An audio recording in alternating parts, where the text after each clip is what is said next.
அல்லேலூயா. கர்த்தருடைய நாமத்தினாலே அவரை வாழ்த்துகிறேன். கர்த்தருடைய ஆசீர்வதிப்பாராக. கடந்த 2 வாரங்களாக நாம் சீஷத்துவம் என்கிறதான தலைப்பின் கீழாக 2 செய்திகளை நாம் தியானித்திருக்கிறோம். முதல் செய்தி, சீஷர்களை உருவாக்கும் சீஷன். அதுல ஒரு வயது முதிர்ந்த ஒரு பவுல் இருந்தான் என்றால், அந்த பவுலோடு இணைந்து பர்னபாவும் தீமோத்தேயுவுக்கு ஊழியம் செய்கிற காரியத்தை குறித்து நாம் படித்தோம். அடுத்தது, யார் இயேசு கிறிஸ்துவினுடைய சீஷன் என்பதை குறித்தும், இயேசு கிறிஸ்து தன்னுடைய அந்திம காலத்திலே சொன்ன அந்த பிரதான கட்டளை அது எந்த விதத்தில் சிறந்தது அல்லது மேன்மையானது என்று முதலாவது செய்தியிலே நாம் பார்த்தோம். இரண்டாவதாக, சீஷர்கள் பலப்படுவதற்கு அருளப்படுகிற தேவனுடைய கிருபை என்று கடந்த நாளிலேயும் ஒரு செய்தியை நாம் தியானித்தோம். அதிலே அப்போஸ்தலனாகிய பவுலுடைய கடைசி வார்த்தையிலிருந்து நாம் கர்த்தருடைய வார்த்தைகளை தியானித்தோம். அதுல இணைப்பு வார்த்தையாக therefore, ஆதலால் என்று சொல்லப்பட்டிருக்கிற வார்த்தையினுடைய அர்த்தத்தின் அடிப்படையிலே பார்த்தோம். அப்போஸ்தலனாகிய பவுலுடைய வெற்றிகரமான ஊழியத்தின் ரகசியம் என்ன என்பதை குறித்து கடந்த நாட்களிலே பார்த்திருக்கிறோம்.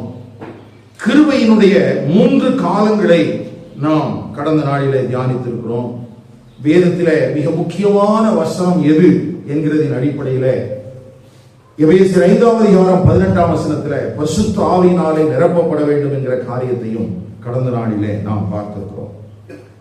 இந்த நாளிலும் அதே சீஷத்துவம் என்கிற தலைப்பிற்கு கீழாக இயேசுவின் உண்மை சீடரை அடையாளம் காண்பது எப்படி என்கிற அந்த கேள்வியோடு கூட கர்த்தருடைய வார்த்தைகளை நாம் தியானிக்க போகிறோம். கர்த்தருடைய ஆவியானவர் நம்முடைய மனக்கண்களை திறப்பாராக. கடந்த 2 செய்தியும் 1 மணி நேரத்துக்கு மேல வரும் அப்படின்லாம் நான் எதிர்பார்க்கல. எல்லாம் முடிஞ்சு வீட்டில் போய் அந்த டைமிங் இதை பார்த்த போதுதான் தெரிஞ்சது 1 மணி நேரம் 40 நிமிஷத்துக்கு மேல போயிருக்கு அப்படின்னு. அதனால இது திட்டமிட்ட காரியங்கள் எல்லாம் கிடையாது. கர்த்தருடைய வார்த்தைகளை ஆயத்தம் பண்ணி கொண்டு வந்து நிற்கிறேன். இன்றைக்கும் பரிசுத்த ஆவியானவர் நம் மத்தியிலே திருவிழா பெற்றுவாராக. அல்லேலூயா. இந்த தலைப்புக்கு கீழாக 8 காரியங்களை நாம் வேகமாக பார்க்க போகிறோம். இயேசுவின் உண்மை சீடரை அடையாளம் காண்பது எப்படி என்கிற தலைப்புக்கு கீழாக 8 காரியங்கள், சின்ன சின்னது ரொம்ப முக்கியமான காரியங்களை மட்டும் நம்ம பார்க்க போறோம். இந்த சீஷத்துவத்தை நாம் படிப்பதற்கு முன்பதாக ஒரு காரியத்தை உங்களுக்கு சொல்ல விரும்புகிறேன். நாம் எல்லாரும் பாவத்திலும் அக்கிரமத்திலும் மரித்தவர்களாய் இருந்தோம். நம்மை தெரிந்து கொண்டு அழைத்து சுவிசேஷத்தை விசுவாசிப்பதற்கு ஏதுவான கிருபைகளை அருளி செய்து நம்மை நீதிமானாக்கி இருக்கிறார். நீதிமானாக்கப்பட்டிருக்கிற நம்முடைய வாழ்க்கையிலே பரிசுத்த தேவனுடைய சபையிலே ஆண்டவர் நம்மை கூட்டி சேர்த்து நம்மை பரிசுத்தமாக்கி கொண்டே இருக்கிறார். நம்மை பரிசுத்தமாக்கி கொண்டே இருக்கிறார்.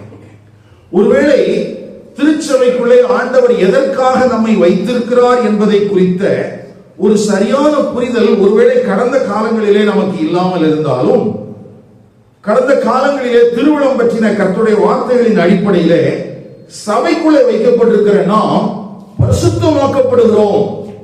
அந்த பரிசுத்தமாக்கப்பட்ட வாழ்வுதான் தேவன் எதிர்பார்க்கிற ஒன்று என்பதை திட்டமாக நாம் அறிந்திருக்கிறோம். இந்த பரிசுத்தமாக்கப்படுதல், progressive sanctification, எந்த மனிதனுக்குள்ளே நடக்குதோ அந்த மனிதன் தான் சீஷன்.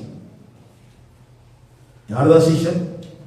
progressive sanctification, அந்த நடைமுறை பரிசுத்த வாழ்வு யாருக்கு சாத்தியமாகிறதோ அவனே இயேசு கிறிஸ்துவினுடைய உண்மையான சீஷன்.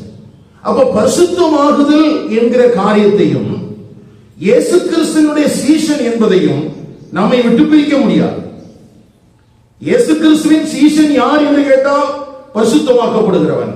பரிசுத்தமாக்கப்படுகிறவன் யார் என்று கேட்டால் கிறிஸ்துவின் சீஷன். அப்போ இன்னைக்கு நம்ம தியானிக்க போகிற இந்த சீஷத்துவம் என்கிற தலைப்புக்கு கீழே நம்ம பார்த்தாலும், இது ஆல்ரெடி நம்ம தியானித்துக் கொண்டிருக்கிற நீதிமானாக்கப்பட்டிருக்கிற தேவனுடைய பிள்ளைகளின் வாழ்க்கையில தொடர்ச்சியாக நடைபெற வேண்டிய அந்த progressive sanctification குறிச்சுதான் இந்த வேத பகுதிகளும் நமக்கு கற்றுத்தருகிறது என்பதை முதலாவது நாம் கவனத்தில் கொள்ள வேண்டியது அவசியம். அல்லேலூயா. சரி, நிறைய வசனம்லாம் நம்ம பார்க்க மாட்டோம், ஒரு சில ரெஃபரன்ஸ் மட்டும்தான் இருக்கும். அதனால நம்முடைய வேதத்தை இப்பொழுது முதலாவது திருப்பிக் கொள்ளுங்கள். யோவான் எழுதின சுவிசேஷம் 8ஆம் அதிகாரம். யோவான் எழுதின சுவிசேஷம் 8ஆம் அதிகாரம் 31ஆம் வசனம்.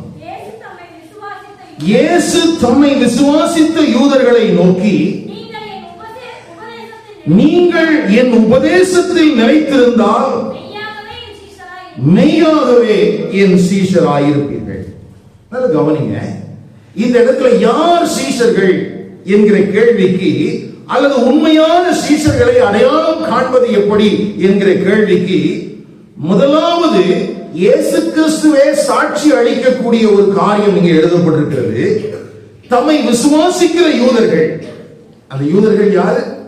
ஆமா, அப்போ அந்த நாட்கள்ல இயேசுதான் மேசியா என்பதை, இயேசு பிதாவாகிய தேவனிடத்திலிருந்து வந்தார் என்பதை, பிதாவாகிய தேவனும் இயேசு கிறிஸ்துவும் ஒன்றாய் இருக்கிறார்கள் என்பதை, இந்த இயேசு கிறிஸ்துவின் மூலமாகவே பாவத்தின் மன்னிப்பும் பாவத்தின் விடுதலையும் அருளப்படுகிறது என்பதை விசுவாசிக்க கூடாத ஒரு பெரிய கூட்டம் இருந்தது. அதை குறித்து முந்தின வேத பகுதிகளிலே நாம் வாசிக்கிறோம். அவங்களுக்குள்ள இயேசு கிறிஸ்துவ குறித்த விசுவாசம் இல்லை. ஆனா இப்பொழுது பேசுகிற அந்த கூட்டத்துக்கு இயேசு கிறிஸ்து தான் மேசியா என்றும், அவர்தான் பாவத்தை மன்னிக்கவும் பாவத்திலிருந்து விடுதலை அளிக்க வல்லமை உள்ளவர் என்றும் அவர்கள் விசுவாசிக்கிறார்கள். அவர்கள் என்ன செய்றாங்க? விசுவாசிக்கிறாங்க. அப்படின்னா இறையியல் கொள்கையின்படி அவர்கள் நீதிமானாக்கப்பட்டிருக்கிறார்கள். அவங்க என்ன செய்யப்பட்டிருக்கிறாங்க? நீதிமானாக்கப்பட்டிருக்கிறார்கள். அவருடைய வாழ்க்கையில இயேசு சொல்கிறார், நீதிமானாக்கப்பட்டிருக்கிற நீங்கள் என் உபதேசத்திலே நிலைத்திருந்தால், என்னுடைய உபதேசத்திலே நிலைத்திருந்தால் அப்படின்னா என்ன அர்த்தம்? நான் உங்களுக்கு கற்பிக்கிற இந்த வேத போதனைகளை உங்கள் வாழ்க்கையில் கை கொண்டு நடந்தால், இந்த வேத வசனங்களை உங்கள் வாழ்க்கையில் கை கொண்டு நடந்தால், அந்த உபதேசத்திலேயே நீங்க எப்பொழுதும் இருந்தால், இந்த அபைட் அப்படிங்கிற வார்த்தை, நிலைத்திருத்தல் என்கிற வார்த்தை அநேக அர்த்தம் உள்ளது. அப்படின்னா என்ன அர்த்தம்னா, எப்படி ஒரு மரத்தினுடைய கிளை அந்த மரத்தோடு இணைக்கப்பட்டிருக்குமோ, அங்கிருந்து அதுல இருந்து என்ன செய்யவே முடியாது, அதை பிரிக்கவே முடியாது. பிரிச்சா அதுக்கு என்ன இருக்காது? வாழ்வு இருக்கவே இருக்காது. அப்படின்னா என்ன அர்த்தம்னா, எப்படி ஒரு மரத்தினுடைய அந்த ஸ்டெம்மோட அதனுடைய கிளை இணைக்கப்பட்டிருக்கிறதோ, அப்படி போல கிறிஸ்துவை விசுவாசிக்கிற ஒரு தேவனுடைய பிள்ளை அவர் போதிக்கிற அந்த வேத போதனைகளில் நிலைத்திருக்க வேண்டும் என்று எழுதியிருக்கிறது. அப்பப்போ வந்துட்டு போறதில்லை, அப்பப்போ வந்துட்டு போறதில்லை. ஒரு பிவிசி பைப்பை இன்னொரு இடத்துல கொண்டு வந்து நம்ம சொருகி வைக்கிற மாதிரி தேவை இருந்தா வச்சுட்டு தேவையில்லாத நேரத்தில் எடுத்துட்டு போற மாதிரி இல்லை.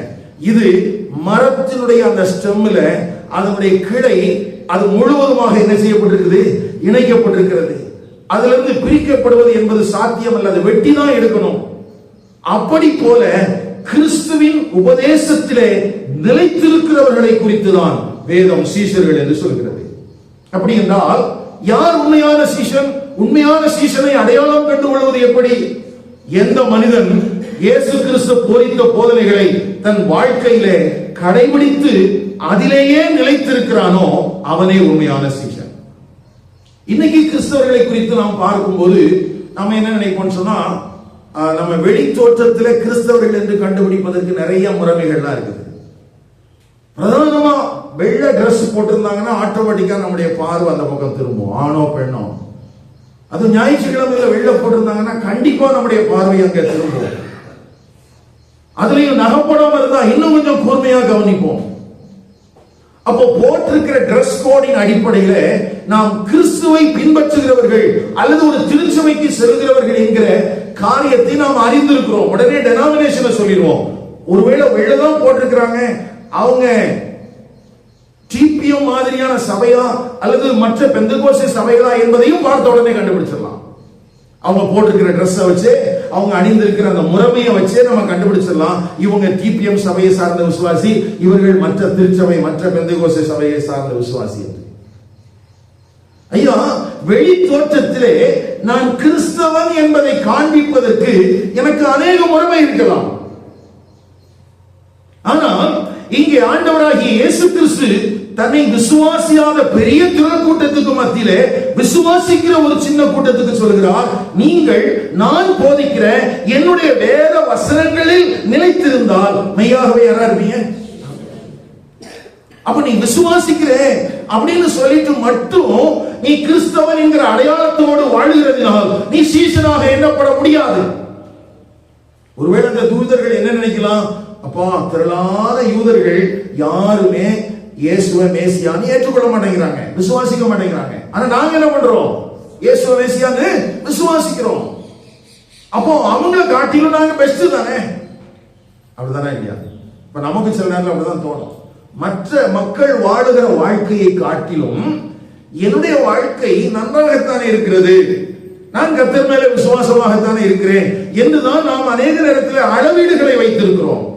ஆனால் இந்த வேத பகுதி நமக்கு சொல்லிக் கொடுக்கிற காரியம் என்ன, ஐயா நீ மற்றவர்கள் விசுவாசியாத அந்த சூழல்ல நீ மாத்திரம்தான் கர்த்தர் பேரில் விசுவாசமா இருந்தாலும் கூட நீ ஆண்டவராகிய இயேசு கிறிஸ்துவினுடைய போதனைகளை அறிந்து அந்த போதனைகளை உன் வாழ்க்கையிலே கைக்கொண்டு அதிலேயே நீ நிலைத்திருக்க வேண்டுமா உன்னுடைய மரணம் மட்டும். அப்பொழுதுதான் நாம் யாராம், ஆண்டவருடைய சீஷர்களாக இருக்கிறோம். அப்போ இந்த கண்ணோட்டத்துக்குள்ள இருந்து நம்ம மாறவே கூடாது பாருங்க. அப்ப இயேசு கிறிஸ்துவினுடைய போதனைகள் எதற்காக கொடுக்கப்படுகிறது, இந்த பகுதியில் மட்டும்தான் சொல்லி இருக்கிறாரா? அதே யோவான் எழுதின சுவிசேஷம் 15ஆம் அதிகாரம் 5ஆம் வசனம் 6ஆம் வசனம், நானே திராட்சை செடி நீங்கள் கொடிகள், ஒருவன் என்னிலும் நான் அவனிலும் நிலைத்திருந்தால், ஐயா வார்த்தை மாத்திரமல்ல வார்த்தையாம் தேவனும் நம்மில் நிலைத்திருக்க வேண்டுமா. கவனிங்கள், அங்கே சொன்னால் நான் உபதேசிக்கிற அந்த உபதேசத்தில் நீங்கள் நிலைத்திருக்க வேண்டும் என்று. இங்கே ஆண்டவர் இயேசு கிறிஸ்து என்ன சொல்கிறார், ஒருவன் என்னிலும் நான் அவனிலும் நிலைத்திருந்தால் அவன் மிகுந்த கனிகளை கொடுப்பான், என்னை இல்லாமல் உங்களால் ஒன்றும் செய்யக்கூடாது. ஒருவன் என்னில் நிலைத்திராவிட்டால் வெளியே எரியுண்ட கொடியை போல அவன் எரியுண்டு உலர்ந்து போவான். அப்படிப்பட்டவைகளை சேர்த்து அக்கினியிலே போடுகிறார்கள், அவைகள் எரிந்து போகும். நல்ல கவனிங்க, அதுல எரிந்து போகும்னு சொல்லியிருக்கீங்க ஒரு கூட்டம். அது என்ன கூட்டம்? ஒரு நாள்ல அந்த மெய்யான திராட்சை செடியாக இயேசு கிறிஸ்துவோடு கூட இந்த கிளைகளும் ஒட்ட வைக்கப்பட்டிருந்தது. ஆனால் தொடர்ந்து நிலைத்திராததின் விளைவாக, அந்த வசனம் அப்படிதான் ஆரம்பிக்குது தமிழ்ல, ஒருவன் என்னில் நிலைத்திராவிட்டால் அப்படின்னா இயேசு கிறிஸ்துவோடு கூட இணைக்கப்படாத அல்லது ரட்சிக்கப்படாத மனிதர்களுக்கு வரப்போகிற ஆக்கினை தீர்ப்பை குறித்து இங்க பேசவில்லை. மாறாக இயேசு கிறிஸ்துவை விசுவாசித்து ஆனால் தொடர்ந்து அவரில் நிலைத்திராமல் போனவர்கள் அக்கினியிலே போடப்படுகிறார்கள். அவைகள் என்ன செய்யுமா? எரிந்து போகுமா? அப்போ நம்முடைய வாழ்க்கையில அவ்வப்போது கிறிஸ்துவோடு கூட இணைக்கப்படுவது என்பது சாத்தியமா? ஏனென்றால் நம்மை பொறுத்த வரைக்கும் நாம் அறிந்திருக்கிற காரியங்களின் அடிப்படையில் நாம் என்ன புரிந்து வைத்திருக்கிறோம் என்றால், எத்தனை முறை வேண்டுமானாலும் நாம் மனம் போல நடந்துவிட்டு நாம் ஆண்டவராகிய இயேசு கிறிஸ்துவினிடத்தில் வந்து என்னுடைய பாவங்களை நான் அறிக்கையிட்டு நான் என்னுடைய பாவங்களுக்காக மன்னிப்பை கேட்கும் போது அவர் என்னை மன்னித்து ஏற்றுக்கொள்கிறார் என்கிற சிந்தை நமக்குள்ளே ஆழமாக பதிந்திருக்கிறதினால் நாம் நம்முடைய அந்திம காலம் வரைக்கும் திரும்பவும் திரும்பவும் விழுவதும் திரும்பவும் திரும்பவும் இணைத்துக் கொள்வதற்கு வாஞ்சிக்கிறதுமாக காணப்படுகிறோம். ஐயா, அது கேட்பதற்கு நன்றாக இருக்கிறது, உண்மைதான். ஒருவேளை அதைத்தான் இன்றைக்கு கிறிஸ்தவம் பூரணமாக விசுவாசிக்கிறது என்பதும் உண்மைதான். ஆனால் வேதத்தின் அடிப்படையிலே பார்க்கும்போது எல்லா காலத்திலும் திரும்பவும் சேர்த்துக் கொள்வதற்கான வாய்ப்பு இருக்குமா என்பது மிகப்பெரிய கேள்விக்குரிய. எல்லா நேரத்திலையும் திரும்பி சேர்க்கப்படுவதற்கான வாய்ப்பு இருக்குமான்னு சொல்லவே முடியாது. பிராக்டிகலா யோசிச்சு பாருங்களேன். இப்போ நம்ம என்ன பண்றோம்னா ஒட்டு செடியெல்லாம் வைக்கிறோம் இல்லையா? இப்போ இந்த ஒட்டு செடி வைக்கிறதா இருந்தாலும் ரெண்டு காரியங்கள் இருக்கணும். ஒன்று தாய் செடின்னு சொல்லுவாங்க, அது ரூட்டோட இருக்கிறது, வேரோட இருக்கக்கூடிய செடி. அந்த ரூட்ல ஒரு பாகத்தை வெட்டிட்டு வேறொரு ரோஸையோ அல்லது வேறொரு செடியோ அங்க கொண்டு வந்து என்ன செய்யறாங்க? ஒட்ட வைக்கிறாங்க. இப்படி இந்த ஒட்ட வைக்கிற காரியங்கள் சக்சஸா இருக்கிறதுனால தான் இன்னைக்கு பழங்களானாலும் சரி, காய்கறிகளானாலும் சரி, அல்லது மற்ற அநேக காரியங்கள் எல்லாமே நமக்கு மார்க்கெட்ல ரொம்ப ஈஸியா கிடைக்குது. ஏன்னா ஒருவேளை இன்னைக்கு இருக்கிற வாழையா இருக்கட்டும், எந்த ஒரு காரியமா இருந்தாலும் இந்த மரபணு மாற்றம் என்று சொல்கிறார்கள், அல்லது இந்த ஒட்டு காரியங்களை செய்கிறார்கள். இதன் அடிப்படையில தான் நமக்கு பெரிய விளைச்சல்கள்லாம் இருக்குது. ஆனா அந்த செடி எப்பொழுது இணைக்கப்பட வேண்டும்? ரெண்டுமே பச்சையா இருக்கும் போதே இணைக்கப்படணும். தாய் செடியும் பச்சையா இருக்கணும், கிளையும் எப்படி இருக்கணும்? பச்சையா இருக்கணும். இப்போ கெட்டி வச்சுட்டு அதுல இருந்து பிரிச்சுட்டு திரும்ப ஒரு மாசம் அல்லது ஒரு வாரம் முடிச்சு அதுல ஒட்ட வச்சா ஒட்டுமா? ஏன் ஒட்டாது? அந்த தன்மை என்ன செஞ்சிருச்சு? அது இழந்துருச்சு. ஆனா ஸ்டெம் அலைவா தான் இருக்குது. திராட்சை செடி எப்படிதான் இருக்குது? அலைவா தான் இருக்குது. ஆனா கிளை அதுல இருந்து பிரிக்கப்பட்டதுனால அது என்ன ஆயிடுச்சு? செத்து போச்சு. செத்து போன உடனே திரும்ப மெய்யான திராட்சை செடியோட எப்படி ஒட்ட வைக்கிறது? தெரியல. வேதத்தின் அடிப்படையில் பார்க்கும்போது நேரடியாகவும் மறைமுகமாகவும் எல்லா காலத்திலும் தேவன் நம்மை மன்னித்து ஏற்றுக்கொள்வார் என்பது போல நமக்கு வேதத்தில் காணப்படவில்லை. அவர் மன்னிக்கிற தேவன் தான், அவர் கிருபையுள்ள தேவன் தான். ஆனால் அதற்காக எல்லா காலத்திலும் நம்முடைய மனம் போல நடப்பதும், நாம் மனம் போல வாழ்ந்து நம்முடைய வாழ்வை கெடுத்துக் கொள்வதும், திரும்பவும் மனம் திரும்பி தேவனிடத்தில் வருவதும் சாத்தியமா என்று நாம் சொல்லிவிட முடியாது. ஏன்னா அநேகர் அந்த மாதிரி வார்த்தைகளை கேட்டுட்டு தான் பரவாயில்ல ஆண்டவர்ட்ட மன்னிப்பு கேட்கலாம் அப்படிங்கிற தைரியத்தோடு இருக்கிறாங்க. நான் அடிக்கடி சொல்ற காரியம், எல்லாருக்கும் என்ன நம்பிக்கைன்னா, எப்படியும் மாச கடைசியில ஒரு 3 நாள் உபவாச ஜெபம் இருக்கும். எதுக்கு? புது மாசத்துல போகும்போது கம்யூனியன் எடுக்கிறது. அதே மாதிரி ஒரு புது வருஷத்துக்குள்ள போறதுக்கு முன்னால ஒரு 3 நாள் சுத்திகரிப்பு ஆராதனை இருக்கும். எதுக்குன்னா புது வருஷத்துக்குள்ள போறதுக்கு முன்னால நம்மை சுத்திகரித்துக் கொள்வதற்கு. அப்படின்னா நம்ம மன ரீதியா என்ன ஐடியாவில் இருக்கிறோம்னா, 360 நாள் என் மனம் போல வாழ்வேன், கடைசி 3 நாள் ஆண்டோடைய சமூகத்துல மன்னிப்பு கேட்பேன், ஜனவரி 1ஆம் தேதியில கர்த்தரை நான் ஆசீர்வதிச்சிருக்கணும். அதுக்கு பிறகு ஜனவரி 2ஆம் தேதியில இருந்து டிசம்பர் 30ஆம் தேதி வரைக்கும் திரும்பவும் என் மனம் போல வாழ்வேன், கடைசி 3 நாட்கள் சுத்திகரிப்பு கூட்டம், திரும்பவும் ஜனவரி 1ஆம் தேதி நான் ஆசீர்வதிச்சிடணும். இப்படித்தான் நம்முடைய மனம் என்னப்பட்டிருக்குன்னா எண்ணிட்டு இருக்குது. அதாவது நம்ம மனசு அப்படிதான் பக்குவப்பட்டு வச்சிருக்கு. அப்படி இல்லை. இங்க சொல்லப்பட்டிருக்கிற வார்த்தை இயேசு எப்படி சொல்றாரு? நானும் ஒருவன் என்னிலும் நான் அவனிலும், ஒருவன் என்னிலும் நான் அவனிலும். நல்ல கவனிங்க. இப்போ சர்ச்சுக்குள்ள வந்துட்டு வசனத்தை வாசிக்கிறோம், நம்ம வசனத்தை மனப்பாடம் பண்றோம், வசனத்தை நம்ம புரிஞ்சுக்கிறோம். இப்படி நிறைய காரியங்கள் இருக்குது. இப்ப பிள்ளைங்களுக்கு என்ன பண்றாங்க? மனப்பாட வசனம் படிக்க சொல்றாங்க. சில நேரத்துல இப்படி வசனத்தை வாசிக்கிறதும் கேட்கிறதும் மனப்பாடம் பண்றதும் இதெல்லாம் நம்ம வாழ்க்கையில் நடக்குது. ஆனா இது எதுவுமே கீழ்ப்படிதலுக்கு ஒப்பாகாது. எதற்கு ஒப்பாகாது? கீழ்ப்படிதலுக்கு ஒப்பாகாது.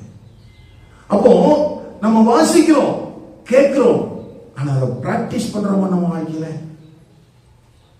அப்ப பிராக்டிஸ் பண்றதுங்கிறது என்னைக்கோ ஒரு நாள் மாத்திரம் இல்ல, என்னைக்கோ ஒரு நாள் மாத்திரம் இல்ல. பிராக்டிஸ் பண்றது அனுதினமும்.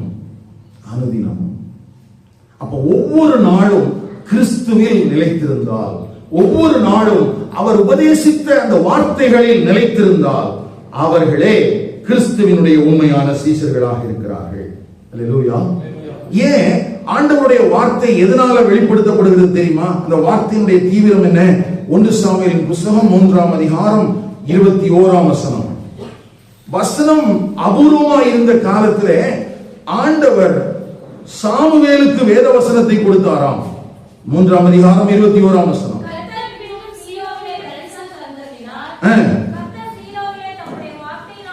சீலோவிலே தம்முடைய வார்த்தையினாலே சாமுவேலுக்கு தன்னை வெளிப்படுத்தினார். ஐயா, 1ஆம் வசனம் எப்படி இருக்குது? கர்த்தருடைய வசனம் அபூர்வமா இருந்தது. தேவன் தன்னை சீலோவிலே இருக்கிற தேவனுடைய ஆலயத்தில் தன்னை வெளிப்படுத்த கூடாத அளவுக்கு இருந்தது. ஆனால் இப்பொழுது சாமுவேலை குறித்து சொல்லும்போது எழுதப்பட்டிருக்கிறது, கர்த்தருடைய வார்த்தையினாலே சாமுவேலுக்கு தன்னை என்ன செஞ்சாரு? வெளிப்படுத்தினார். அப்படின்னா வார்த்தை என்பது அவரை வெளிப்படுத்துகிறது. வார்த்தையாம் தேவனும் தேவனை வெளிப்படுத்தி இருக்கிற வார்த்தையும் என்னிலே நிலைத்திருந்தால், அந்த வசனத்தின்படி நான் வாழ்ந்தால், நான் கிறிஸ்துவினுடைய உண்மையான சீஷனாக இருக்கிறேன். அல்லேலூயா. அப்படின்னா நம்மில் எத்தனை பேர் அவருடைய சீஷர்களாக இருக்கிறோம்? இந்த கேள்வியும் நாம் கேட்டு பார்க்க வேண்டியது அவசியம். அந்த வசனத்தினுடைய முந்தின பகுதி நமக்கு பொருந்தும். விசுவாசிக்கிற யூதர்கள், நாமும் விசுவாசிக்கிறோம். ஆனால் விசுவாசித்தவர்களை ஆண்டவர் உடனே சீஷன் சொல்லல. எப்போ சீஷன் சொல்றாரு?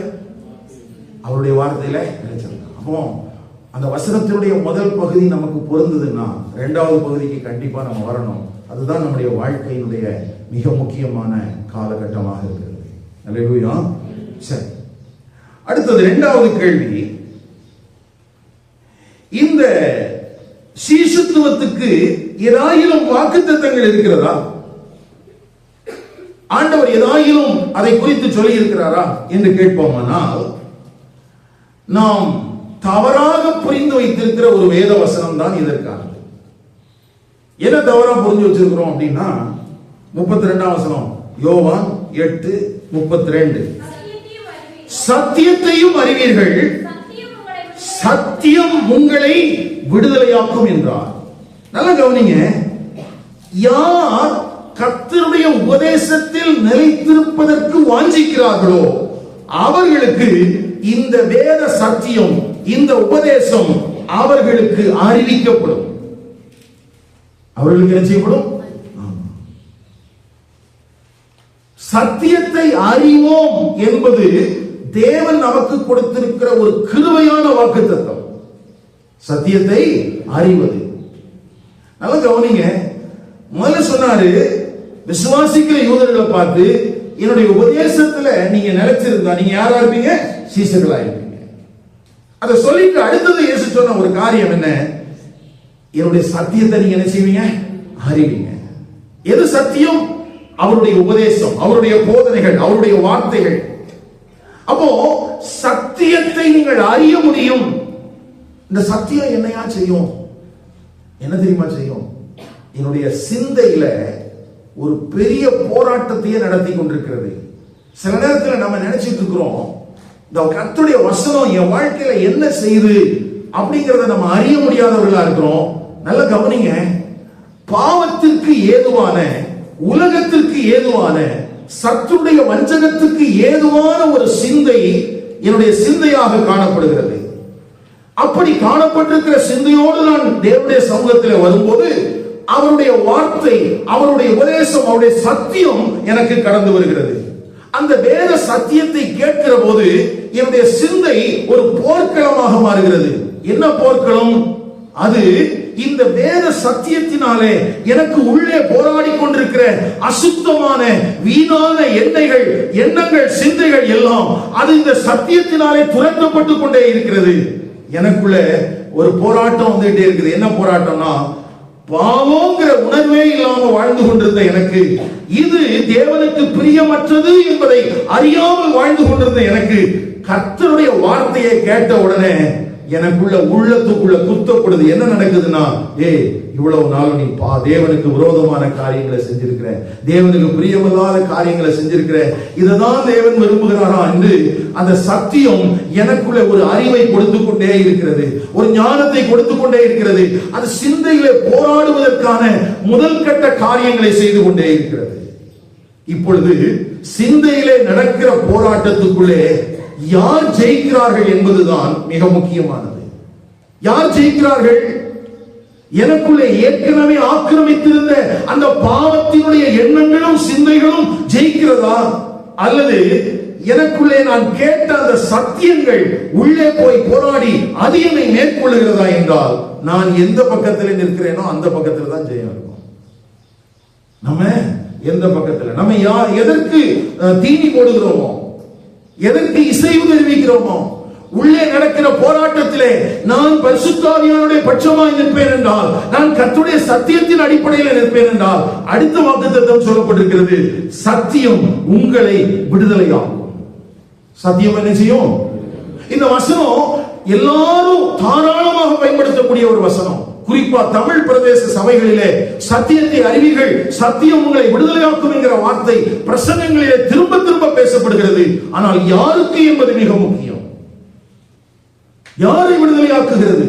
எந்த மனிதன் இயேசு கிறிஸ்துவினுடைய உபதேசங்களை கேட்டு அந்த உபதேசங்களின் அடிப்படையிலே அவனுடைய சிந்தையை சுத்தப்படுத்துகிற காரியங்கள் நடக்கும் போது அவன் பரிசுத்த ஆவியானவருக்கு இசைவு தெரிவித்து, அவன் சத்தியத்திற்கு இசைவு தெரிவித்து, அந்த சத்திய தேவனுக்கு பட்சமாய் நிற்கும் போது அவன் கேட்ட சத்தியம் அவனுடைய சிந்தையிலே காணப்படுகிற பாவத்தின் மஞ்சளிகளில் இருந்து அவனை விடுதலையாக்குகிறது.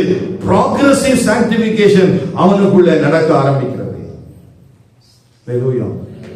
அப்போ நமக்கு ஆண்டவர் கொடுத்திருக்கிற வாக்குத்தத்தத்தை குறித்து நமக்குள்ள நிறைய கவனங்கள் இருக்குது. ஆண்டவர் இன்றைக்காகிலும் ஒரு நல்ல வார்த்தையை என பார்த்து சொல்லிட மாட்டாரா? இந்த உலகத்திற்கு தேவையான அனுகூலமான காரியங்களை தேவன் தம்முடைய வார்த்தையின் மூலமாக திருவிழம் பெற்று விட மாட்டாரா? நல்ல கவனிங்க ஐயா.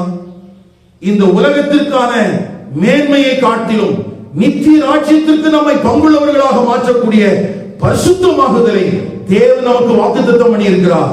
நாம் கேட்கிற வேத வசனம் அது எனக்குள்ளே காணப்படுகிற பாவத்தின் அகோரத்தை எனக்கு காண்பித்துக் கொடுக்கிறது. என்னுடைய மனம் எப்படிப்பட்டதா இருக்கிறது, என்னுடைய பார்வை எப்படிப்பட்டதா இருக்கிறது, என்னுடைய சிந்தை எப்படிப்பட்டதா இருக்கிறது, என்னுடைய நடக்கை எப்படிப்பட்டதா இருக்கிறது என்று ஆராய்ந்து அறிந்து எனக்கு போதிக்கப்படும் போது நான் பரிசுத்த ஆவியானுடைய பட்சமாய் நின்று, ஆமாண்டவரே வேதனை உண்டாக்கும் வழி என்னிடத்தில் உண்டு, என்னை நித்திய வழியிலே நடத்தும் என்று சமர்ப்பிப்பேனானால் நான் கேட்ட அந்த கர்த்தருடைய சத்தியம், நான் கேட்ட அந்த கிருபையுள்ள வார்த்தைகள், நான் கேட்ட அந்த இயேசு கிறிஸ்துவினுடைய உபதேசங்கள் என்னை விடுவிக்கிறது.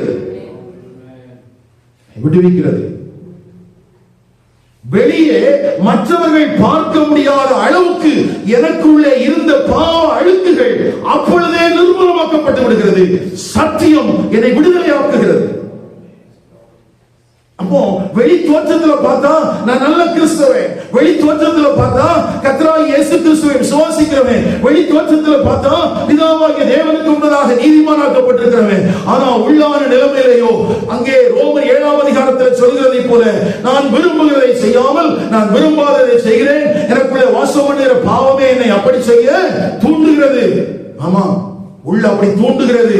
ஆனால் கேட்கிற கர்த்தருடைய வசனம், கேட்கிற சத்தியம், அதற்கு நான் இசைவு தெரிவிக்கும் போது, அதற்கு நான் என்னை தாரை வார்க்கும் போது பரிசுத்த ஆவியானவரும் கர்த்தருடைய சத்தியமும் கிறிஸ்துவும் என் வாழ்விலே ஜெயத்தை கட்டளையிடுகிறார்கள். அப்போ அங்கே சொல்லப்பட்டிருக்கிற விடுதலை என்பது என்னை பிடித்து வைத்திருக்கிற பாவத்தின் இயல்பிலிருந்து சத்தியம் என்னை விடுதலையாக்குகிறது. அடுத்தது மூன்றாவதாக, இதை எந்த அளவுக்கு நம்ம உறுதியாக நம்ப முடியும்? ஆண்டவர் பிசாசிலிருந்தும் அல்லது பாவத்தின் இப்படிப்பட்ட வஞ்சனையிலிருந்தும் எப்படி நம்மை விடுவிக்கிறார் அல்லது எப்படி அது உறுதி செய்யப்படுகிறது என்பதை அந்த வேத பகுதிக்குள்ளே அப்படியே வாசித்து வரும் 36ஆம் வசனத்தில் எழுதியிருக்குது. குமாரன் உங்களை விடுதலையாக்கினால் மெய்யாகவே விடுதலையாவீர்கள். நல்ல கவனிங்க, இங்க சொல்லப்பட்டிருக்கிற வார்த்தையெல்லாம் ஒன்றோடு இல்ல, இன்னொன்று சேர்ந்து இருக்குது. கிறிஸ்துவின் உபதேசத்தில் நிலைத்திருந்தால், அங்க 15ஆம் அதிகாரத்தில் வாசிக்கும் போது என்னில் நிலைத்திருந்தால், இங்கே சத்தியம் உங்களை விடுதலையாக்கும். கீழே 36ஆம் வசனத்தில் சொல்லி இருக்குது, குமாரன் உங்களை விடுதலையாக்குவார். அப்போ எனக்குள்ள எனக்குள்ளே காணப்படுகிற அந்த வேத சத்தியம், எனக்குள்ளே காணப்படுகிற கிறிஸ்துவானவர் என்னை பாவத்தின் அடிமைத்தனத்திலிருந்து விடுவிக்கிறார். பாவத்தின் அடிமைத்தனத்திலிருந்து என்னை விடுவிக்கிறார். நல்ல கவனிங்க, பாவத்துக்கும் இந்த வேத பகுதிக்கும் சம்பந்தம் இருக்குதா அப்படின்னு நீங்க கேட்கலாம். கொஞ்சம் அப்படியே உடைய கண்களை அப்படியே மேல பக்கம் கொண்டு வாங்க. 21ஆம் வசனம், அந்த கான்வர்சேஷன் எப்படி ஆரம்பிக்குது பாருங்க. நானே உங்களுக்காக வாசிக்கிறேன். இயேசு மறுபடியும் அவர்களை நோக்கி, நான் போகிறேன், நீங்கள் என்னை தேடி உங்கள் பாவங்களிலே சாவீர்கள், நான் போகிற இடத்துக்கு வர உங்களால் கூடாது என்றார். இந்த கான்வர்சேஷன் அப்படிதான் பிகின் ஆகுது. யூதர்கள், இவர்கள் விசுவாசியாதவர்கள், விசுவாசியாத யூதர்களிடத்திலே இயேசு பேசும்போது என்ன சொல்கிறார்? நான் ஒரு இடத்துக்கு போகிறேன், நான் பிதாவிடத்துக்கு போகிறேன், அங்கே உங்களால் வரக்கூடாது. ஏனென்றால் நீங்கள் பாவ மன்னிப்பை பெறவில்லை, பாவத்திலிருந்து விடுதலையாக்கப்படவீர்கள், நீங்கள் பாவத்திலேயே சாவீர்கள். பாவத்தில் என்ன செய்வீங்க? சாவீங்க. உடனே 22ஆம் வசனத்தில், அப்பொழுது யூதர்கள், நான் போகிற இடத்துக்கு வர உங்களால் கூடாது என்கிறானே, தன்னைத்தான் கொலை செய்து கொள்வானோ என்று பேசிக் கொண்டார்கள். அவர் பிதாவினிடத்தில் போகிறதை குறித்து பேசுகிறார். இவர்கள் என்ன சொல்றாங்க? ஆமா, இவங்களுக்கு முன்னால் இருந்து காணாம போயிருவாரோ அப்படின்னு பேசிட்டு இருக்கிறாங்க. உடனே இயேசு பதில் சொல்றார், நீங்கள் தாழ்வில் இருந்து உண்டானவர்கள், நான் உயர்வில் இருந்து உண்டானவன். நீங்கள் இந்த உலகத்தில் இருந்து உண்டானவர்கள், நான் இந்த உலகத்தில் இருந்து உண்டானவன் அல்ல.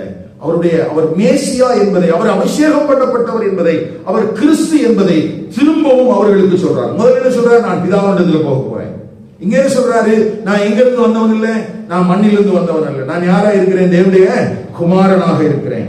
அவர் சொல்லிட்டு 24ஆம் வசனம், ஆகையால் நீங்கள் உங்கள் பாவங்களில் சாவீர்கள் என்று உங்களுக்கு சொன்னேன், நானே அவர் என்று நீங்கள் விசுவாசியாவிட்டால் உங்கள் பாவங்களிலே சாவீர்கள். அப்ப இங்க டாபிக்கே என்னதான்? பாவம் தான். யார்கிட்ட பேசிட்டு இருக்கிறாரு? ஆபிரகாமினுடைய வாக்குத்தத்த சந்ததி என்று சொல்லப்படுகிற சந்ததிக்கு நடுவே பேசிக் கொண்டிருக்கிறார். என்ன சொல்றாரு? நான் தேவனிடத்திலிருந்து வந்தவன், நான் தேவனிடத்திற்கு போகிறேன். என்னை விசுவாசித்தால் பாவத்தில் இருந்து உங்களுக்கு விடுதலை உண்டாயிருக்கும். என்னை விசுவாசிக்கலன்னா நீங்க பாவத்தில் என்ன செய்வீங்க? சாவீங்க. யோசிச்சு பாருங்க. புறவினத்தாருக்கு அல்லையா தங்களை தேவனுடைய ஜனம் என்று நம்பிக்கொண்டிருந்தார்கள் அல்லவா?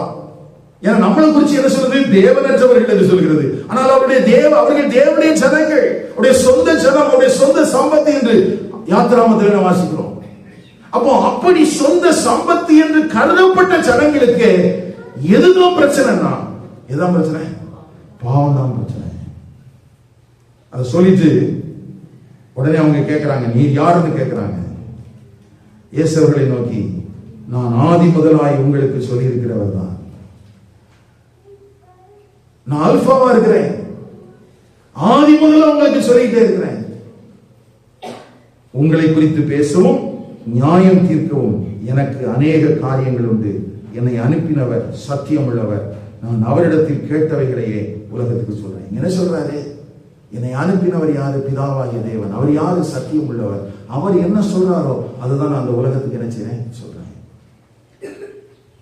27ஆம் வசனம், பிதாவை குறித்து பேசினார் என்று அவர்கள் அறியாதிருந்தார்கள். ஆதலால் இயேசு அவர்களை நோக்கி, நீங்கள் மனுஷகுமாரனை உயர்த்தின பின்பு நானே அவர் என்றும், நான் என் சுயமாய் ஒன்றும் செய்யாமல் என் பிதா எனக்கு போதித்தபடியே இவைகளை சொன்னேன் என்றும் அறிவீர்கள். உயர்த்தப்படுதல், ஒன்று சிலுவையில் அறையப்படுதல், 2 பரத்துக்கு எடுத்துக்கொள்ளப்பட்டு பிதாவினுடைய வலது வாசத்தில் வைக்கப்படுதல். இந்த 2 நடக்கும்போது நீங்க உங்களுக்கு ஒண்ணு தெரியும், நான் எங்கிருந்து வந்தவன்? என் பிதாவினால் அனுப்பப்பட்டவன். என் பிதா போதித்தவைகளையே, அவர் சொன்னவைகளையே நான் உங்களுக்கு சொல்லுகிறேன். அப்போ இந்த விசுவாசித்த யூதர்கள் அப்படின்னு சொல்லும் போது அவங்க உடனே விசுவாசி வந்தவங்க இல்ல, இந்த கேட்டகரியில இருந்தவங்க தான். இவங்ககிட்ட தான் அந்த கான்வர்சேஷன் போயிட்டே இருக்குது. பாவத்தை குறிச்சு பேசுறாரு, நியாய தீர்ப்பை குறிச்சு பேசுறாரு, விசுவாசிக்கலன்னா என்ன ஆகும் அப்படிங்கறத குறிச்சு பேசிட்டு இருக்கிறாரு. அப்படி பேசிட்டு இருக்கும்போது தான் 29ஆம் வசனத்துல, என்னை அனுப்பினவர் என்னுடனே கூட இருக்கிறார், பிதாவுக்கு பிரியமானவைகளை நான் எப்பொழுதும் செய்கிறபடியால் அவர் என்னை தனியே இருக்க விடவில்லை. நான் பிதாவிடத்திலிருந்து வந்தவன் மாத்திரமல்ல, பிதா யாரோட இருக்கிறார்? என் கூட இருக்கிறார். அப்ப யோசிச்சு பாருங்களேன். இவைகளை சொல்லும் போது 30ஆம் வசனம், இவைகளை அவர் சொல்லுகையில் அநேகர் அவரிடத்தில் விசுவாசம் வைத்தார்கள். அப்போ இயேசு கிறிஸ்துவிடத்தில் விசுவாசம் வைத்தவர்கள் யார் என்று கேட்டால், ஒரு நாள் அவங்களுக்கு என்ன இல்லை? விசுவாசம் இல்லை. என்ன விசுவாசம்? இயேசு கிறிஸ்து தேவனிடத்திலிருந்து வந்தவர் என்றும், இயேசு கிறிஸ்து பிதாவாகிய தேவன் போதிக்கிறவைகளையே போதிக்கிறார் என்றும், அவர் இந்த உலகத்துக்கு வந்திருந்தாலும் திரும்பவும் உயர்த்தப்பட வேண்டியது அவசியம், சிலுவையில் அடிக்கப்பட வேண்டியதும், அவர் எங்கே உன்னதங்களுக்கு உயர்த்தப்பட வேண்டும் என்பதும் அங்கே சொல்லப்பட்டிருக்கிறது. இதெல்லாம் கேட்ட பிறகுதான் கொஞ்சம் ஜனங்களுக்குள்ள என்ன வந்துச்சு? விசுவாசம். அப்படி விசுவாசம் வந்த ஜனங்கள்ட்ட சொல்றாரு, நீ என்னுடைய வார்த்தைகளை நீ என்ன செய்யணும்? நிலைத்திருக்கணும். என் வார்த்தைகளை நிலைச்சிருந்தா, இந்த சத்தியத்துல நிலைச்சிருந்தா, இந்த சத்தியம் உன்னை விடுதலையாகும். அப்படின்னா என்னத்தை விடுதலையாகும் சொன்னாரு? பாவத்துல சாவீங்கன்னு சொல்லி இருந்தாரு. இப்ப விசுவாசிச்சு சபைக்குள்ள வந்துட்டான். வந்தவன்ட்ட சொல்றாரு, இனி நீ பாவத்துல சாவ மாட்ட, இனி உன்னை பரிசுத்தமாக்குவேன், வேத சத்தியம் உன்னை பரிசுத்தமாக்கும், கர்த்தராகிய கிறிஸ்து உன்னை என்ன செய்வாரு? பரிசுத்தமாக்குவார் என்கிற காரியம் அங்கே திட்டமாய் போதிக்கப்படுகிறது. ஆனா நம்ம என்ன பண்ணிட்டோம்னா, சத்தியத்தை அறிவீர்கள், சத்தியம் விடுதலை ஆகணும். உடனே நம்மளை பொறுத்த வரைக்கும் என்னத்த சத்தியம்னு நினைக்கிறோன்னே தெரியல. கர்த்தருடைய ஆவியானவர் நம்முடைய மனக்கண்களை திறப்பாராக. நான்காவதாக, கர்த்தருடைய வார்த்தை ஒரு சீஷனுடைய வாழ்க்கையில் மிக முக்கியத்துவம் வாய்ந்ததா? எல்லாமே கேள்விதான். கேள்வி எழுப்பிதான் நம்ம பதில் பார்த்துட்டு இருக்கோம். கர்த்தருடைய வார்த்தையை குறித்து சொல்றீங்களே, கர்த்தருடைய வார்த்தை என்பது என் வாழ்க்கைக்கு அத்தனை அவசியமானதா?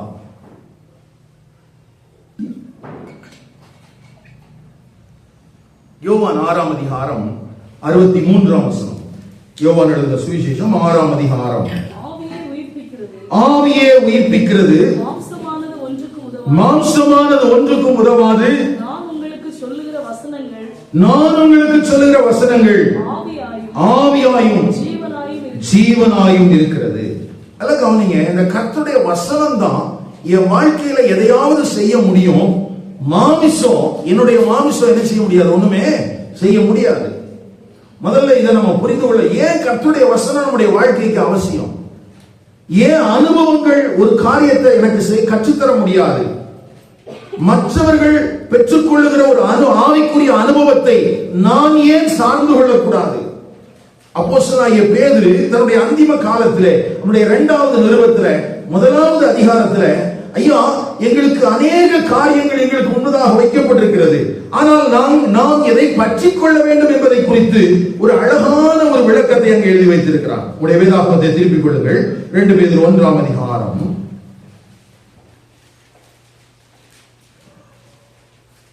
16ஆம் வசனத்திலிருந்து அவன் எழுதுகிறான். பாருங்கள், நானே உங்களுக்கு வாசிக்கிறேன்.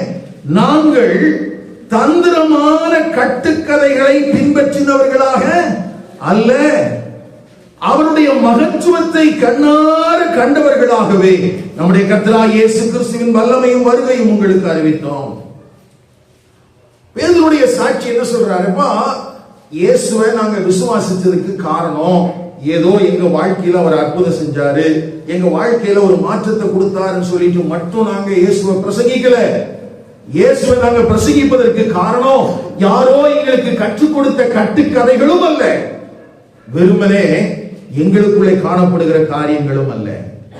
சொல்றோம், இவர் என் நேசகுமாரன், இவரில் பிரியமாயிருக்கிறேன் என்று சொல்லுகிற சத்தம் உன்னதமான மகிமையிலிருந்து அவருக்கு உண்டாகி, பிதாவாகிய தேவனால் அவர் கனத்தையும் மகிமையும் பெற்றபோது அவரோட கூட நாங்கள் பரிசுத்த பர்வதத்தில் இருக்கையில் வானத்திலிருந்து பிறந்த அந்த சத்தத்தை கேட்டோம். ஐயா, அவர் மறுரூபம் அடைந்தவராக காட்சி அளிக்கிறாரே பேதுருவே, அதை பார்த்துவிட்டு நம்பினாயா? இல்ல, அவர் மறுரூபமானது உண்மைதான். அங்கே மோசே வந்தது உண்மைதான், எலியா வந்தது உண்மைதான், அவர்கள் கிறிஸ்துவின் மரணத்தை குறித்து பேசிக் கொண்டது உண்மைதான், நான் கூடாரம் போடலாமான்னு கேட்டது உண்மைதான். ஆனா நான் எதை பிலீவ் பண்றேன்னா, வானத்திலிருந்து ஒரு சத்தம் கேட்டுச்சு, அந்த வார்த்தையை தான் நான் நம்புறேன், அந்த சத்தத்தை தான் நான் நம்புறேன், அந்த சத்தத்தை தான் நம்புறேன். அப்ப நல்ல கவனிங்களேன், இன்னைக்கு நம்ம எதுக்கு மேல கவனத்தை செலுத்துறோம்? இன்னைக்கு நிறைய ஊழியக்காரங்க என்ன சொல்றாங்கன்னா, நான் ஒரு காட்சியை பார்த்தேன், அதை நீ எல்லாரும் நம்புன்னு சொல்லி திணிக்கிறாங்க. ஆனா பேதுருட்ட கேட்டா, இல்லப்பா நாங்க காட்சி எல்லாம் பார்த்தோம், காட்சி எல்லாம் நம்பி நான் அவன்கிட்ட விவரிக்கல.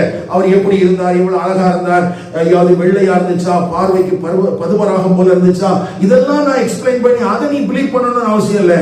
ஆனா ஒண்ணு, அவரை குறிச்சு பிதாவாகிய தேவன் தம்முடைய வார்த்தையை வெளிப்படுத்தினார். அந்த வார்த்தையை நான் கேட்டேன், அந்த வார்த்தையை நான் கேட்டேன். அப்படின்னா பார்க்கிற காட்சிகளின் அனுபவம் அல்ல, உணர்வு ரீதியாக அனுபவிக்கிற அனுபவங்களின் காரியங்களும் அல்ல, கேட்கிற கர்த்தருடைய வார்த்தையே மிக முக்கியமானது. அந்த வார்த்தையே ஜீவனாயும் இருக்கிறது, ஜீவனாயும் இருக்கிறது. அப்ப ஏன் சபைக்குள்ள கர்த்தருடைய வார்த்தை பிரசங்கிக்கப்படுகிறது இல்ல? ஏன் கர்த்தருடைய வார்த்தைக்கு இன்றைக்கு முக்கியத்துவம் கொடுக்கிறது இல்லைன்னா, ஜீவனை பிடிங்காச்சு, ஜீவனை பிடிங்காச்சு. சில நேரத்துல மருத்துவமனையில உயிருக்கு போராடி கொண்டிருக்கிறவர்களுக்கு செயற்கையான சுவாசம் கொடுக்கிற காரியங்களை குறித்து நாம் அறிந்திருக்கிறோம். அப்படி செயற்கையான சுவாசம் கொடுத்திருக்கிறத யாராவது போய் டிட்டாச் பண்ணா என்ன ஆகும்? அதை பிடிங்கி விட்டுட்டான், அவ்வளவுதான், செத்து போயிடும். இப்ப சபை ஜீவனோடு இருப்பதற்கு கொடுக்கப்பட்டிருந்த கர்த்தருடைய வார்த்தையை எடுத்தாச்சு, அனுபவங்களுக்கு மேல கட்டப்படுகிறது, பாரம்பரியங்களுக்கு மேல கட்டப்படுகிறது, உலகத்தினுடைய ஆசாரங்களுக்கும் வழிபாடுகளுக்கும் ஏற்றாற் போல கட்டப்படுகிறது. தேவனுடைய சபை தேவனுடைய வார்த்தையின் மேல கட்டப்பட வேண்டும் என்பதை விட்டுவிட்டது. அப்ப அதுக்கு வர சபை செத்து போய் தானே இருக்கும். ஐயா, நம்ம 4 மணி நேரம் ஆராதிச்சாலும் கர்த்தருடைய வசனத்தை நம்முடைய கரங்கள்ல எடுக்காம, இங்க கர்த்தருடைய வசனம் பேசப்படாம அனுபவங்களும் கதைகளும் பேசப்படுமானா அந்த ஆராதனைகளினாலே எப்படி நாம் ஜீவனுள்ளவர்கள் என்பதை காண்பிக்க முடியும்? அதை குறிச்சு அவனுக்கு கவலையே இல்லை. 5 மணி நேரம் ஆராதிக்கலையா, சரி பைபிளை மட்டும் எடுக்காத, மீதி என்ன வேணாலும் பண்ணிக்க.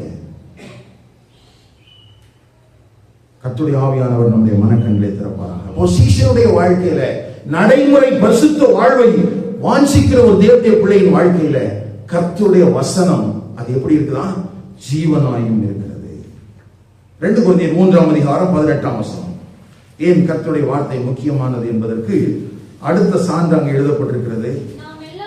நாம் எல்லாரும் திறந்த முகமாய் கர்த்தருடைய மகிமையை கண்ணாடியிலே காண்கிறது போல கண்டு ஆவியாய் இருக்கிற கர்த்தரால் அந்த சாயலாகத்தானே மகிமையின் மேல் மகிமை அடைந்து மறுரூபப்படுகிறோம்.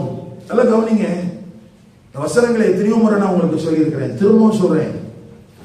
சீனாய் மலையிலே தேவனுடைய மகிமை வெளிப்பட்ட போது அங்கே மோசே முக்காடு தரித்துக் கொள்ள வேண்டியது. அந்த மகிமையை அவனால் முழுவதுமாக அதை பார்க்க கூடாதபடிக்கு, அதை வெளிப்படுத்த கூடாதபடிக்கு இருந்தது.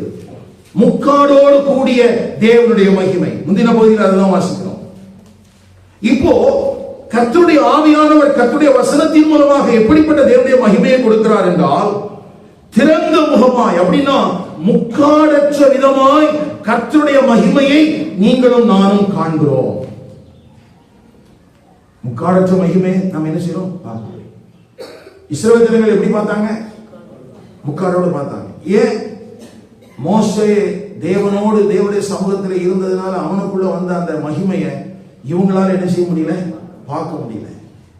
உடனே மோசே என்ன செய்ய வேண்டியிருக்குது? முக்காடு போட்டு. இப்போ நீங்களும் நானும் இந்த கர்த்தருடைய வார்த்தையிலிருந்து எப்படி கர்த்தருடைய மகிமையை பெற்றுக் கொள்கிறோம்னா, முக்காடு இல்லாம. அப்படின்னா மோசேயின் முகத்தை பார்க்க கூடாதபடிக்கு இஸ்ரவேலர்கள் எப்படி அது ஒரு பிரகாசமான அனுபவமா இருந்துச்சோ, அதை காட்டிலும் ஒரு மகிமையான மேன்மையான அனுபவத்தை தான் இந்த கர்த்தருடைய வேத வசனத்தை நான் வாசிக்கும் போது, தியானிக்கும் போது அது எனக்கு தருகிறது. அவருடைய மகிமையை எனக்கு காண்பிக்கிறது. அவர் தன்னை வேத வசனத்தின் மூலமாக நமக்கு வெளிப்படுத்துகிறார். அப்போ அப்படி வெளிப்படுத்தப்படுகிற தேவனுடைய மகிமையை நான் முதலாவது பெற்றுக்கொள்ள வேண்டும். தேவனுடைய மகிமையை நான் என்ன செய்யணும்? ரிசீவ் பண்ணணும். அந்த மகிமையை நான் பெற்றுக்கொண்டு அதை எனக்குள்ள தக்க வைக்கணும். தக்க வச்ச பிறகு நான் அதை மற்றவர்களுக்கு பிரதிபலிக்கணும். மற்றவர்களுக்கு என்ன செய்யணும்? பிரதிபலிக்கணும். அப்ப நல்ல கவனிங்க, எப்படி சூரியன் தன்னுடைய வெளிச்சத்திலிருந்து, சூரியனுடைய வெளிச்சத்திலிருந்து சந்திரன் வந்து வெளியே பெற்று அது நமக்கு ராத்திரி நேரத்தில் என்ன செய்யுது? வெளிப்படுத்து, நமக்கு வெளிச்சத்தை கொடுக்கும். அதே மாதிரி ஒவ்வொரு நாளும் கர்த்தருடைய வேத வசனத்தை வாசிக்கும் போது தேவனுடைய மகிமையினால் நீங்கள் நிரப்பப்படுகிறீர்கள். தேவனுடைய மகிமையை பெற்றிருக்கிற நீங்கள் அதை தக்க வைத்துக் கொள்ளுங்கள். தக்க வைத்துக் கொள்வதற்கு உங்கள் வாழ்க்கையிலே பாவம் என்கிற இருள் இல்லாதபடிக்கு நீங்கள் கவனமாயிருங்கள். அந்த தக்க வைத்துக் கொண்ட தேவனுடைய மகிமையை திரும்பவும் இந்த மனுக்குலத்துக்கு காண்பீங்க. மனுக்குலத்துக்கு என்ன செய்யுங்க? காண்பீங்க. அப்ப யோசிச்சு பாருங்களேன், இந்த இடத்துல வந்திருக்கிற நீங்களும் நானும் வேத வசனத்தின் மூலமாக தேவனுடைய மகிமையை பெற்று அதை தக்க வைத்து அதை மற்றவர்களுக்கு வெளிப்படுத்துகிறவர்களாக இருக்கிறோம் என்றால் நீங்களும் நானும் கிறிஸ்துவனுடைய சீஷர்களாக இருக்கிறோம். நாம் ப்ரோக்ரெசிவ் சாங்டிஃபிகேஷன்ல பரிசுத்தமாகுதல் முழுவதுமாக நம்முடைய வாழ்க்கையில் நடந்து கொண்டிருக்கிறது என்று அர்த்தம்.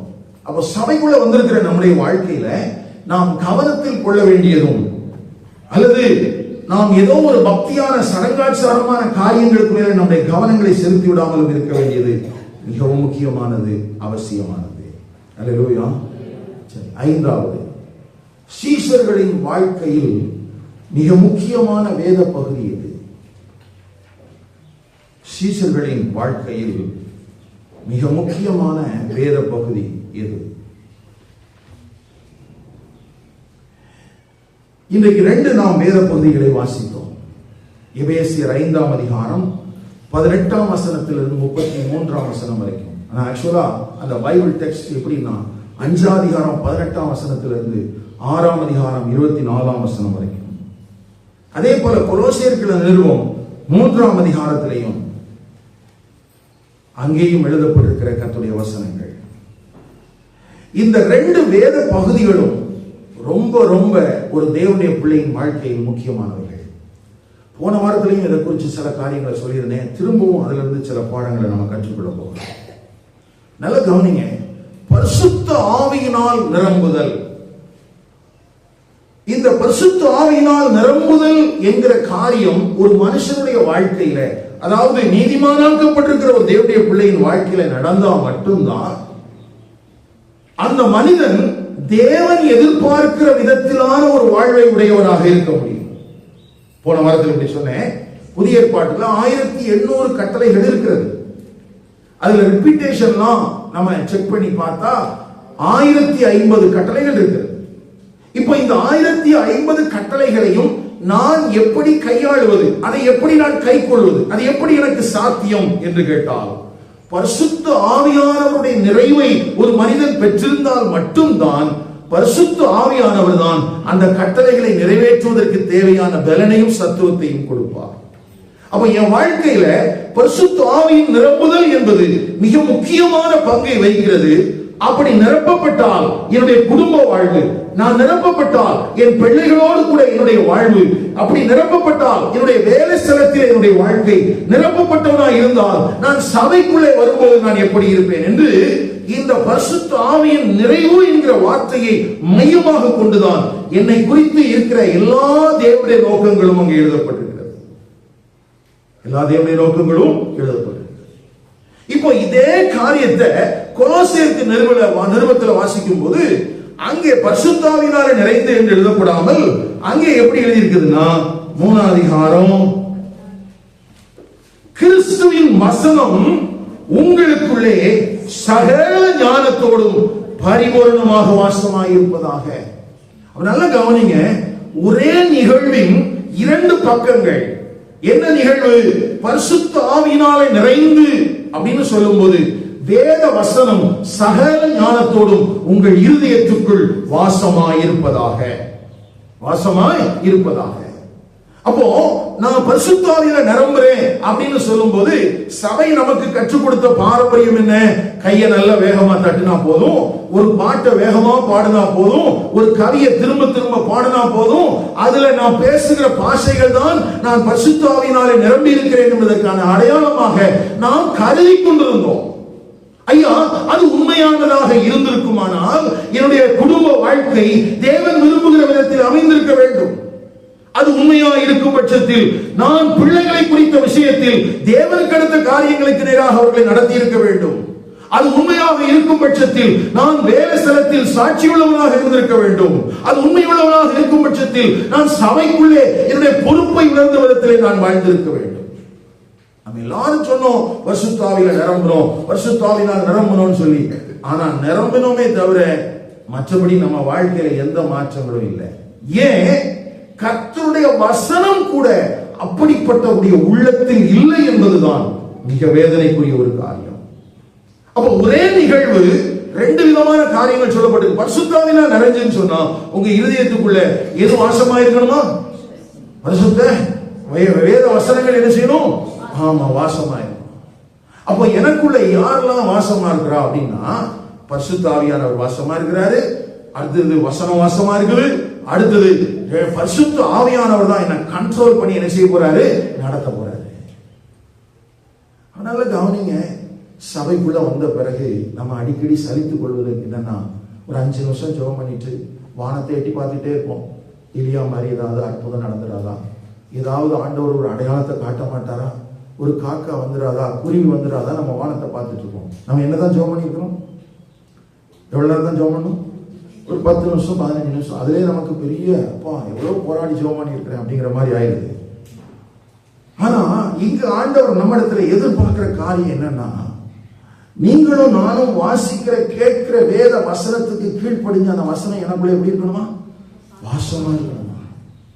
எனக்குள்ள பரிசுத்த ஆவியானவர் வாசமா இருந்து அவர் என்னை கண்ட்ரோல் பண்ணி நடத்துவதற்கு என்ன அவருடைய இஷ்டத்துக்கு என்ன ஒப்பு கொடுக்கணுமா? அவருடைய இஷ்டத்துக்கு என்ன செய்யணுமா? அப்போ பரிசுத்தமாகுதல் எப்பொழுது சாத்தியம் அல்லது சீஷனாவது எப்பொழுது சாத்தியம் என்றால், வேதத்திலே சொல்லப்பட்டிருக்கிற இந்த 2 முக்கியமான வேத பகுதிகளில் இருந்து நாம் சாராம்சங்களை புரிந்து கொண்டு அதன் அடிப்படையிலே நாம் வாழ்வதற்கு எத்தனைக்கும் போது இந்த சீஷனாகுதல் என்பது நம்முடைய வாழ்க்கையிலே சாத்தியமாகிறது. அல்லேலூயா. அப்ப இந்த ப்ரோக்ரெசிவ் சாங்டிஃபிகேஷனும் டிசைபிள்ஷிப்பும் இணைஞ்சேதான் பயணிக்குது. என்ன செய்யுது? பயணிக்குது. சரி, அடுத்து 6வது, எப்படி ஒரு மனிதன் தொடர்ந்து பரிசுத்த ஆவியினாலே நிரப்பப்பட முடியும்? எப்படி நிரப்பப்பட முடியும்? நான் ஏற்கனவே சொன்ன மாதிரி நமக்குள்ள என்ன பிரம்ம நமக்கு என்ன கற்றுக் கொடுக்கப்பட்டுச்சுன்னு சொன்னா, நல்ல கையை தட்டி பாடுனா, வேகமா பாடுனா, அந்நிய அல்லது ஏதோ ஒரு பாஷைகளை, நமக்கு தெரியாத பாஷைகள் என்கிற பெயரில் எதையாவது பேசினா நம்ம எல்லாரும் என்ன நினைச்சிருந்தோம்? பரிசுத்த ஆவியினாலே நிரம்புதல். யோசிச்சு பாருங்களேன். இப்ப பாடக்கூடிய, அப்படி வேகமாக இசைக்கருவிகளை மீட்டக்கூடிய சூழல் இல்லாத மக்கள் இருக்கிறாங்க இல்லையா? இப்ப அவங்க எல்லாம் என்ன பண்றது? இப்ப நமக்கு எல்லாம் வசதி இருக்கு, அட்லீஸ்ட் ட்ரம் இருக்குது, கீபோர்டு இருக்குது, இப்ப எல்லாம் இன்ஸ்ட்ருமெண்ட் எல்லாம் வந்துருச்சு, நல்ல கையை தட்டி ஆராதிக்கிறதுக்கான நல்ல சூழல்கள் இருக்கிறது. இப்போ ஒரு அடைக்கப்பட்ட தேசத்திலே வாழுகிற ஒரு பரிசுத்தவான் தங்களால் 3 மணி நேரம் 4 மணி நேரம் முழங்காலில் நின்று ஜெபிப்பதற்கான சூழல் இருக்கிறது. ஆனால் ஒரு பாடலை பாடுவதற்கு சூழல் இல்லாத பகுதிகளிலே ஜனங்கள் வாழுகிறார்கள். அவங்களை பொறுத்த வரைக்கும் சபை கூடி வருதல் சொன்னா முழங்கால நின்று கண்ணீர் வடிக்கிறது தான். அவங்களால என்ன செய்ய முடியாது? நல்ல கையை தட்டி அவ்வளவு ஆராதிக்கிறதுக்கான சூழல் அந்த தேசத்துல இல்ல. இப்போ அவங்க எப்படி பரிசுத்த ஆவியில நிரம்புறது? ஏன்னா ஒரு விஷயத்தை நம்ம சொன்னோம்னா அது எல்லாருக்கும் பொருந்தக்கூடிய ஒன்றாக இருக்கணும். எனக்கு தெரிஞ்சு நம்ம தமிழ்நாட்டிலேயே அநேக குடும்பங்கள்ல வாலிப பிள்ளைகள் ரட்சிக்கப்பட்டு விடுதலையோடு கர்த்தரை ஆராதிக்க முடியாத சூழல் இருக்கிறவங்க இருக்கிறாங்க. அவங்க எப்படி ஆராதிக்கிறாங்க?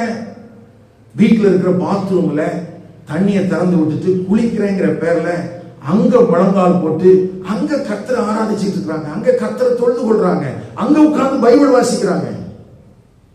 ஐயா, அவர்களுக்கு நான் சொல்லக்கூடிய காரியங்கள் பொருந்துமா? அப்போ அதெல்லாம் நம்ம யோசிக்கிறதே இல்லை.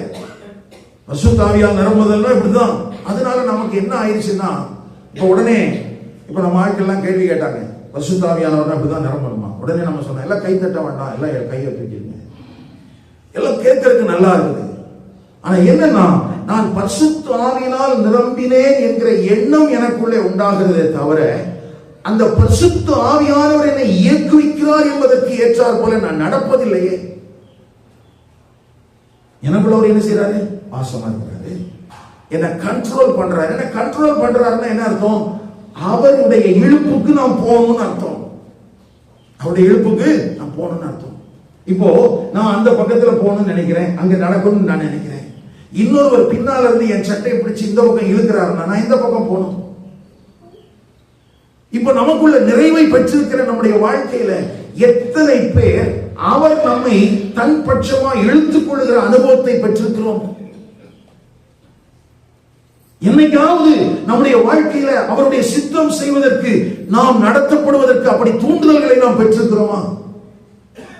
பரிசுத்த ஆவியில நிரம்புறோம் நிரம்புறோம் நிரம்புறோம்னு சொல்ற சபைகள், ஐயா, அவங்களுடைய சபையினுடைய அந்த முடிவுகளை கொஞ்சம் எண்ணி பாருங்கள். வருஷத்தினுடைய முடிவுக்கு வந்துட்டீங்க. ஒருவேளை நீங்க செஞ்சிருக்கிற ஊழியத்தின் விளைவாக திருச்சபையிலிருந்து எத்தனை சீஷர்கள் உருவாக்கப்பட்டிருக்கிறார்கள், எத்தனை ஊழியர்கள் அனுப்பப்பட்டிருக்கிறார்கள், எத்தனை பேர் சுவிசேஷம் அறிவிக்கப்படுவதற்கு தாங்கப்படுகிறார்கள், எத்தனை பேர் ஜெபிப்பதற்கு தங்களை அர்ப்பணித்திருக்கிறார்கள். இதெல்லாம் கொஞ்சம் நம்ம வாழ்க்கையில செக் பண்ணி பார்க்கிறது நல்லது. ஐயா, வருடத்தினுடைய 12 மாதத்திலும் ஒவ்வொரு நாளும் தேவனுடைய கிருபையை நான் அனுபவித்திருக்கிறேன், ஒவ்வொரு நாளும் அவருடைய பராமரிப்பை நான் அனுபவித்திருக்கிறேன். எல்லாவற்றையும் பெற்று அனுபவித்திருக்கிற நான் அந்த எஜமானனுக்கு நான் என்ன செய்திருக்கிறேன் என்றால் ஒன்னும் செய்யல, நன்றி ஆண்டவரேன்னு சொல்றதுதான் என் வாழ்க்கையில பெரிய சாதனை நினைச்சிட்டு இருக்கிறேன். நன்றி ஆண்டவரே என்று சொல்வதுதான் என் வாழ்க்கையின் சாதனை நினைச்சிட்டு இருக்கிறேன். ஒரு ஸ்தோத்திர கூட்டம் வச்சுட்டா எல்லாம் முடிஞ்சிடும். யார் சொன்னா? ஒரு ஃபேக்டரிக்குள்ள கொடுக்கக்கூடிய மூலப்பொருட்களை பயன்படுத்தி அந்த கம்பெனி என்ன ப்ராடக்ட் தயாரிக்கிறதுக்கு அந்த மூலப்பொருட்களை வாங்கி இருக்குதோ அதையெல்லாம் பயன்படுத்தி அதை சரியா வெளியில அனுப்புனா மட்டும்தான் அந்த கம்பெனி சரியா வேலை செய்தது அர்த்தம். ஐயா, ஒரு சபை தனக்கு உள்ளே வரக்கூடிய விசுவாச பிள்ளைகளை உள்வாங்கி அவர்களை பயிற்றுவித்து அவர்களை உண்மையுள்ளவர்களாக திரும்பவும் அனுப்ப வேண்டிய பொறுப்பில் இருக்கிறவர்கள். அதை ஏனோ சபை மறந்து விட்டது. ஆனாலும் பரிசுத்த ஆவியில நிரம்புறோம்னு சொல்றோம். பரிசுத்த ஆவியினாலே நிரம்பியும் நீ உன்னுடைய சுயமான விருப்பங்களை நடப்பித்துக் கொண்டிருப்பாயானால் பரிசுத்த ஆவியானவருக்கு நீ எதிர்த்து நிற்கிறாய் என்றுதான் அர்த்தம். எப்படிதான் நிற்கிற? என்ன ஒருத்தர் அந்த பக்கம் இழுக்கிறார், நான் ஒருத்தர் அந்த பக்கம் போறேன். அவருடைய இழுப்பை காட்டிலும் எனக்கு இதுதான் முக்கியமா இருக்கு, நான் இங்கதான் பலமுள்ளவனாக போகிறேன் என்றால் என்னுடைய இஷ்டத்துக்கு போகிறேன் என்றுதான் அர்த்தம். எனக்குள்ளே இருக்கிறவரும் என்னை நன்றாய் நடத்துகிறவரும் அவர் வாஞ்சிக்கிறதுக்கு ஏற்ற பாதையில் என்ன நடத்தும் போது நான் விட்டுக் கொடுப்பதில்லையே. ஏன்னா ஏதோ 4 வார்த்தை சொல்லி உளறோம், அது என்ன சொல்றோம்னு எனக்கும் தெரியல உங்களுக்கும் தெரியல. நமக்குள்ள ஒரு சாட்டிஸ்பேக்ஷன். பிசாசு பார்த்தான், டேய் இவனுக்கு தமிழ் மொழியில பைபிள் தெரிஞ்சாதான் இவன் என்னத்தையாவது யோசிப்பான், இவன்ல அந்நிய பாஷைங்கிற பேர்ல என்னத்தையாவது உளறவையே. அவன் பாடல உளறிட்டு இருப்பான், மணிக்கணக்கா வளர்றான். கேட்டா தேவனோடு ரகசியங்களை பேசுறாங்கிறான். ரகசியங்களை பேசுகிறேன்னு சொல்றியே, என்னைக்காவது அந்த தகப்பனுடைய இருதயத்தை அறிந்து ஒரு நாளாகிலும் அவருக்கு கீழ்ப்படிந்து நடந்திருக்கிறாயா? உன்னை நம்பி தேவன் தந்த பணத்திலே நீ உண்மையா இருந்திருக்கிறாயா? உன்னை நம்பி தேவன் தந்த மனிதர்களை தேவனுக்கு பிரயோஜனம் உள்ளவர்களாக மாற்றி இருக்கிறாயா? என்றைக்காகிலும் இது கர்த்தருடைய சபை என்கிற எண்ணத்தோடு நீ பேசி இருக்கிறாயா? பேசுறது, பழகிறது, செயல்படுவது, போதிப்பது எல்லாமே மனுஷிக திட்டங்கள். பேரு பரிசுத்த ஆவியில நிறைஞ்சோம். யாரை ஏமாத்துறோம்? எனக்கு அருமையான கர்த்தருடைய பரிசுத்தவான்களே, பரிசுத்த ஆவியினால் நிறைந்திருக்கிற ஒரு தேவனுடைய மனுஷன் சகல ஞானத்தோடும் கர்த்தருடைய வசனம் உள்ளே வாசமா இருக்கத்தக்கதாகவும் அவன் காணப்படுவான். நீங்க அந்நிய பாஷை பேசுறீங்க, உனக்குள்ள வசனமே இல்ல, தேவனுடைய சித்தத்தை குறிச்ச கவலை இல்ல அப்படின்னு சொன்னா நீ பேசுவது அந்நிய பாஷை இல்ல, உனக்குள்ள இருக்கிறது அசுத்த ஆவிதான். உனக்குள்ள இருக்கிற வேத வசனம் உன்னை நடத்துவதற்கு தூண்ட வேண்டும். ஐயா, வாசிக்கும் போது என்ன சொல்றோம்? கடைசி நாட்கள் கொடிய காலங்கள், கடைசி நாட்கள் கொடிய காலங்கள், நாட்கள் பொல்லாதவைகள் எல்லாவற்றையும் வாசிக்கிறேன். நான் வாசித்து நான் என்ன சொல்றேன்? நான் ஒரு பாதுகாப்பான இடத்துல இருக்கிறேன், அவன் இருக்கணும் நான் விரும்புறேன். வேதம் அப்படி சொல்லலையே. வேதம் எச்சரிப்பை சொல்லிட்டு நீ இப்படிப்பட்ட காலத்துல நீ எப்படிப்பட்டவனா இருக்க வேண்டும் என்றுதானே வேதம் சொல்கிறது. கொடிய காலத்துல ஒண்ணு நான் பந்தோபஸ்தோட வச்சிருப்பேன்னு சொல்லல. நாட்கள் பொல்லாதவைகள், ஆகவே நீ பாதுகாப்பா இருப்பாய் என்று வாக்குத்தத்தம் கொடுக்கவில்லை. மாறாக நாட்கள் பொல்லாதவைகள் ஆதலால் காலத்தை பிரயோஜனப்படுத்திக் கொள்ளுங்கள். அப்படின்னா என்ன அர்த்தம்? ஐயா காலம் இப்படிதான் இருக்கும், காலம் மாறும் சொல்லி நீ வெயிட் பண்ணாத. நீ அறிவிக்க வேண்டிய சத்திய சுவிசேஷத்தை நேர்மையாக ஜனங்களுக்கு அறிவி. நீ பிரசங்கிக்க வேண்டிய அந்த ஆரோக்கியமான உபதேசத்தை சமயம் வாய்த்தாலும் வாய்க்காமல் போனாலும் இந்த திருவசனத்தை ஜாக்கிரதையாய் பிரசங்கம் பண்ணு. கேட்கிறவர்கள் தங்களுக்கு சாதகமான பிரசங்கிகளை சேர்த்துக் கொள்ளலாம். ஆனால் நீயோ மனத்தெளிவுள்ளவனாயிரு, நீ உன்னுடைய ஊழியத்தை நிறைவேற்று. இதுதானையா வேதம் சொல்ற வாடி. அவன் காலம் கெட்டு கிடக்குது அப்படின்னா நான் செல்பிஷா வாழ்றதுக்கு என்ன தூண்டாது. நான் பெற்றிருக்கிற பரிசுத்த ஆவியானவர், என்னை நிரப்புகிற பரிசுத்த ஆவியானவர், எனக்குள்ளே வாசம் பண்ணுகிற கர்த்தருடைய வசனம் என்ன அவருக்கு சாட்சியாக மகிமையாக நிறுத்தும். அப்போ தொடர்ச்சியாக நான் பரிசுத்த ஆவியினாலே நிரப்பப்பட்டு நடத்தப்படுகிறேன் என்றால் அது தொடர்ச்சியாக கர்த்தருடைய வசனங்களுக்கு கீழ்ப்படிந்து நடப்பதின் மூலமாகத்தான் சாத்தியமே ஒழிய மற்றபடி சாத்தியப்படவே படாது. சாத்தியப்படவே சரி. இந்த இதுல நம்ம கவனிக்க வேண்டிய மிக முக்கியமான இன்னொரு காரியம், 7வது காரியம், புதிய ஏற்பாடு திருச்சபைக்குள்ள பாவங்களை அறிக்கையிடுவது அப்படின்னு சொன்ன உடனே அதை நம்ம ரொம்ப ரகசியமா யாருக்கும் தெரிஞ்சிடக்கூடாது அப்படிங்கிற மாதிரியான எண்ணத்தோடு தான் நம்ம நடந்து கொள்றோம். இந்த பாவத்தை அறிக்கையிடுகிறத குறிச்சு பழைய ஏற்பாட்டிலையும் புதிய ஏற்பாட்டிலையும் நமக்கு தெரிஞ்சிருக்கிற ஒரு வசனம் என்ன? நீதிமொழிகள் 28:13.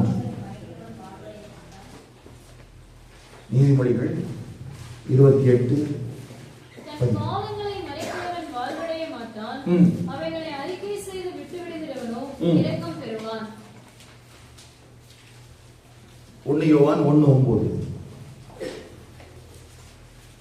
நம்முடைய பாவங்களை நாம் அறிக்கையிட்டால் பாவங்களை நமக்கு மன்னித்து எல்லா அநியாயத்தையும் நீக்கி நம்மை சுத்திகரிப்பதற்கு அவர் உண்மையும் நீதியும் உள்ளவராய் இருக்கிறார். சரி, இப்ப இந்த பாவத்தை அறிக்கையிடுவதுங்கிறது எப்போ செய்யணும்? நம்ம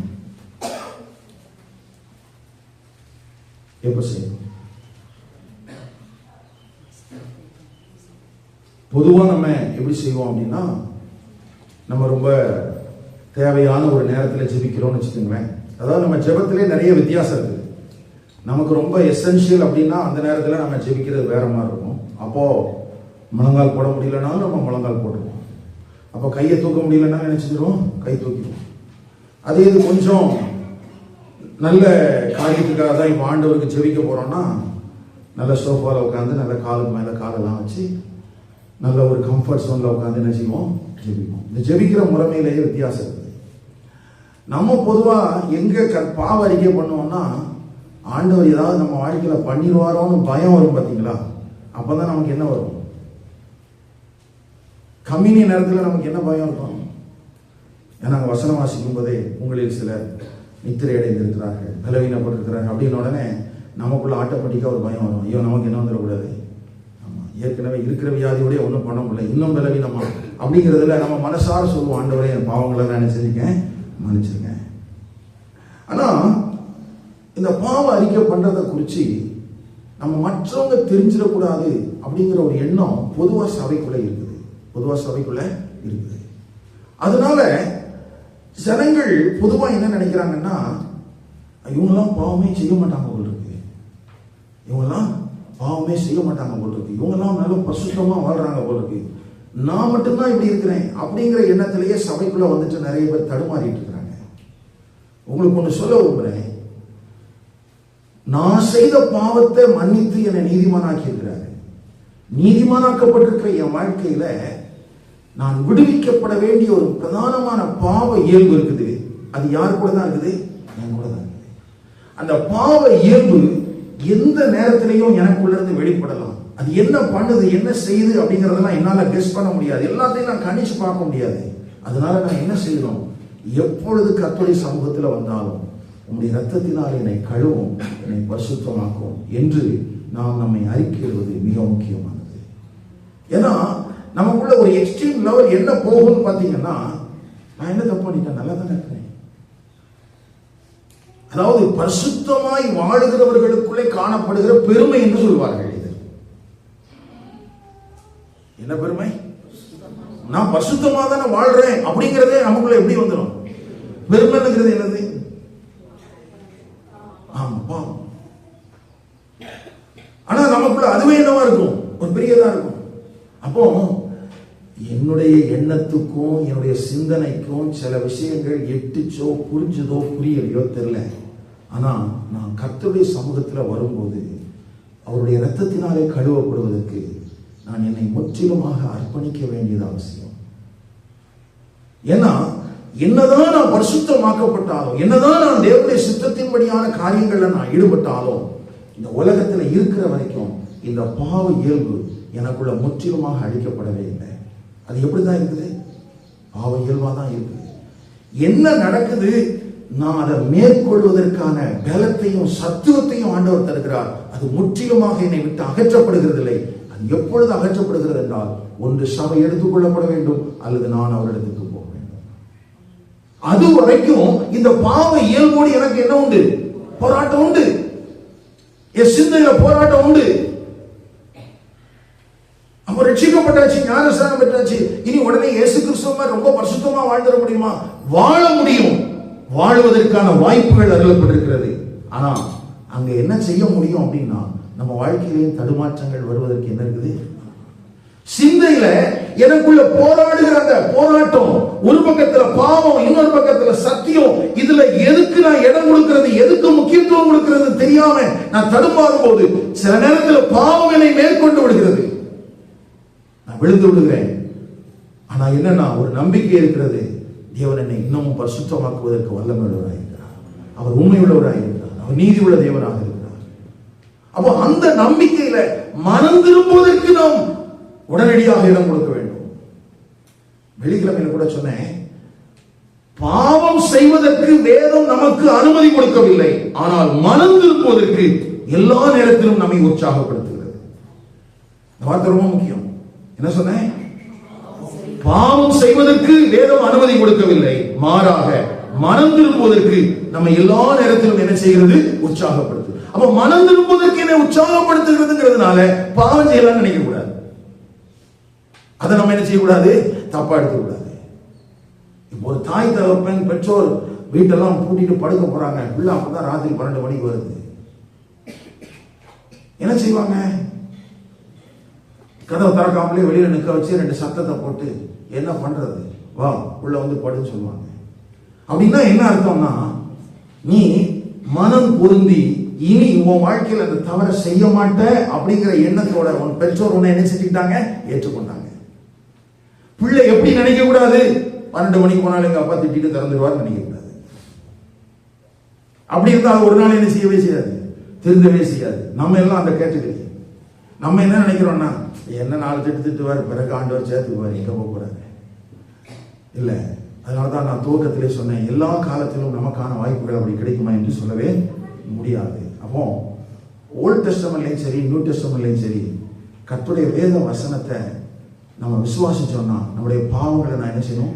அறிக்கையிடணும். அந்த பாவங்களை நம்ம மறைக்கணும்னு அவசியம் இல்லை.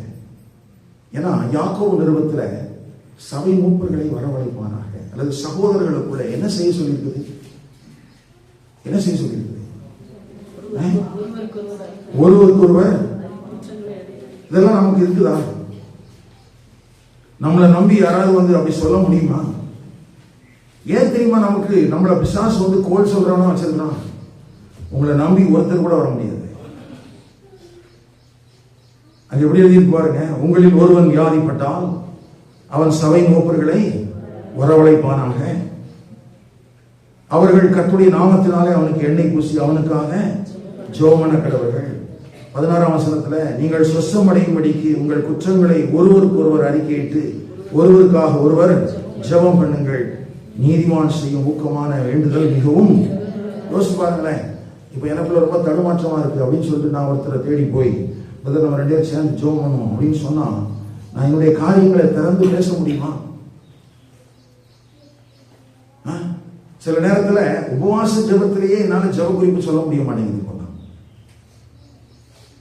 ஏன்னா நம்ம ஜெப குறிப்பா சொல்லப்படுகிற காரியங்கள் கூட கண்ணு காது மூக்கெல்லாம் வச்சு வெளியில வேற விதமா போயிருக்கு. அதனால நிறைய நேரத்துல நான் மனசுக்குள்ளே ஸ்தோத்திரம் பண்ணிட்டு இருக்கிறேன். நல்ல கவனிங்க, கர்த்தர் நம்மை நம்பி கொடுத்திருக்கிற பொறுப்புல மற்றவர்கள் தங்களுடைய பாவங்களை உங்கள் சமூகத்தில் அறிக்கையிட்டு மன்னிப்பு கேட்கிற அளவுக்கு நீங்கள் அந்த ரகசியத்தை பாதுகாக்கிறவர்களாக இருக்க வேண்டும் என்று விரும்புகிறார். ஆனால் நாம் என்ன பண்றோம்? ஏதாவது ஒண்ணு கிடைச்சா உடனே 4 பேர் சொல்லி உங்களை எப்படி நம்புவாங்க? உங்ககிட்ட எப்படி வருவாங்க ஜெபிக்கிறது? நம்ம பாவம் செய்யறது மட்டும் இல்ல, நம்மளை இன்னொருத்தரையும் பாவம் செய்யறதுக்கு தூண்டுவோம். எனக்கு இப்ப இருக்கிற டெம்ப்டேஷன் என்னன்னா, எதையாவது நான் பேசிக்கணும் அப்படிங்கிறதுக்கு பயந்தே தனியா ஜெபம் பண்ண வேண்டியிருக்கு. ஆண்டவரே, நான் தேவையில்லாம பேசிடக்கூடாது அது. ஏன்னா சிலருடைய செயல்பாடுகள் என்ன பேசுறதுக்கு என்ன செய்யுது? தூண்டுது. நல்ல கவனிங்க, சில விஷயத்துல நம்ம ரொம்ப தெளிவா இருக்க வேண்டியது அவசியம். நம்ம யாரும் ஆண்டவருக்கு முன்னால பரிசுத்தத்துல குறைவுள்ளவர்களாக தான் இருக்கணும். நான் பூரணங்கிற ஒன்ன என்ன செய்யல, எட்டல. அப்போ என் வாழ்க்கையில நான் ஆண்டவருக்கு முன்னால என்னை அறிக்கை எடுக்கிறதுல, நான் அவரோடு கூட ஒப்புரவாகிறதுல மற்றவங்க பார்த்தாங்கன்னா அவங்களுக்கு என்ன தோணும்னா, பரவாயில்ல திருந்தி வாழ்றதுக்கு வாய்ப்பு இருக்கும் போல இருக்கு. ஆனா நம்ம உட்கார்ந்து ஜெபிக்கிறத பார்த்தா பக்கத்துல இருக்க என்ன தோணுது? பாரியா நல்ல பரிசுத்தவானா இருக்கும் போல இருக்கு அப்படிங்கிற எண்ணம் தான் அவனுக்கு தோணுது. ஆனா வெளியில எங்கேயாவது பார்த்தாச்சுன்னா முடிஞ்சு போயிருந்தாங்க. சரி போட்டோம், கர்த்தருடைய ஆவியானவர் நம்முடைய மனக்கண்களை திறப்பாராக. கடைசியாக இந்த வேத வசனத்தை கம்பேர் பண்ணி நம்ம படிக்க போறோம். இப்ப ஸ்கிரீன்ல பாருங்களேன்.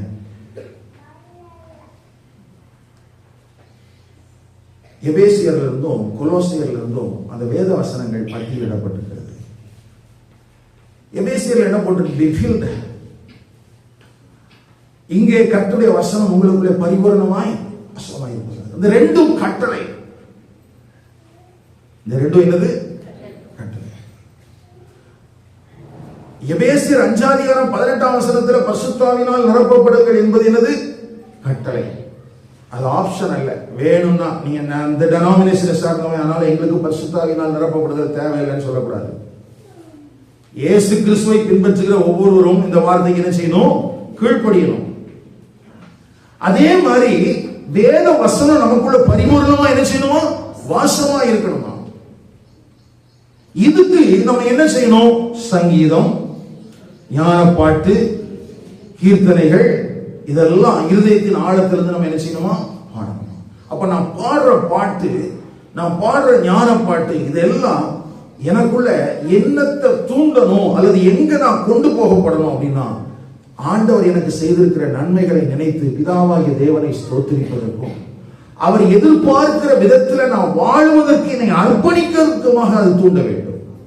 நான் பாடுகிற பாடல்கள், இப்ப நம்ம திருச்சபையில ஏன் பாடல் ஆராதனைன்னு அதை வீடியோவை எடுத்து நம்ம போடுறோம் அப்படின்னு கேட்டா, ஒரு ஆராதனை எப்படி நடத்தப்பட வேண்டும், என்ன கருப்பொருளோடு இருக்கணும். சும்மா ஏதோ 4 பாட்டு பாடுறோம்னு நினைச்சிடக்கூடாது.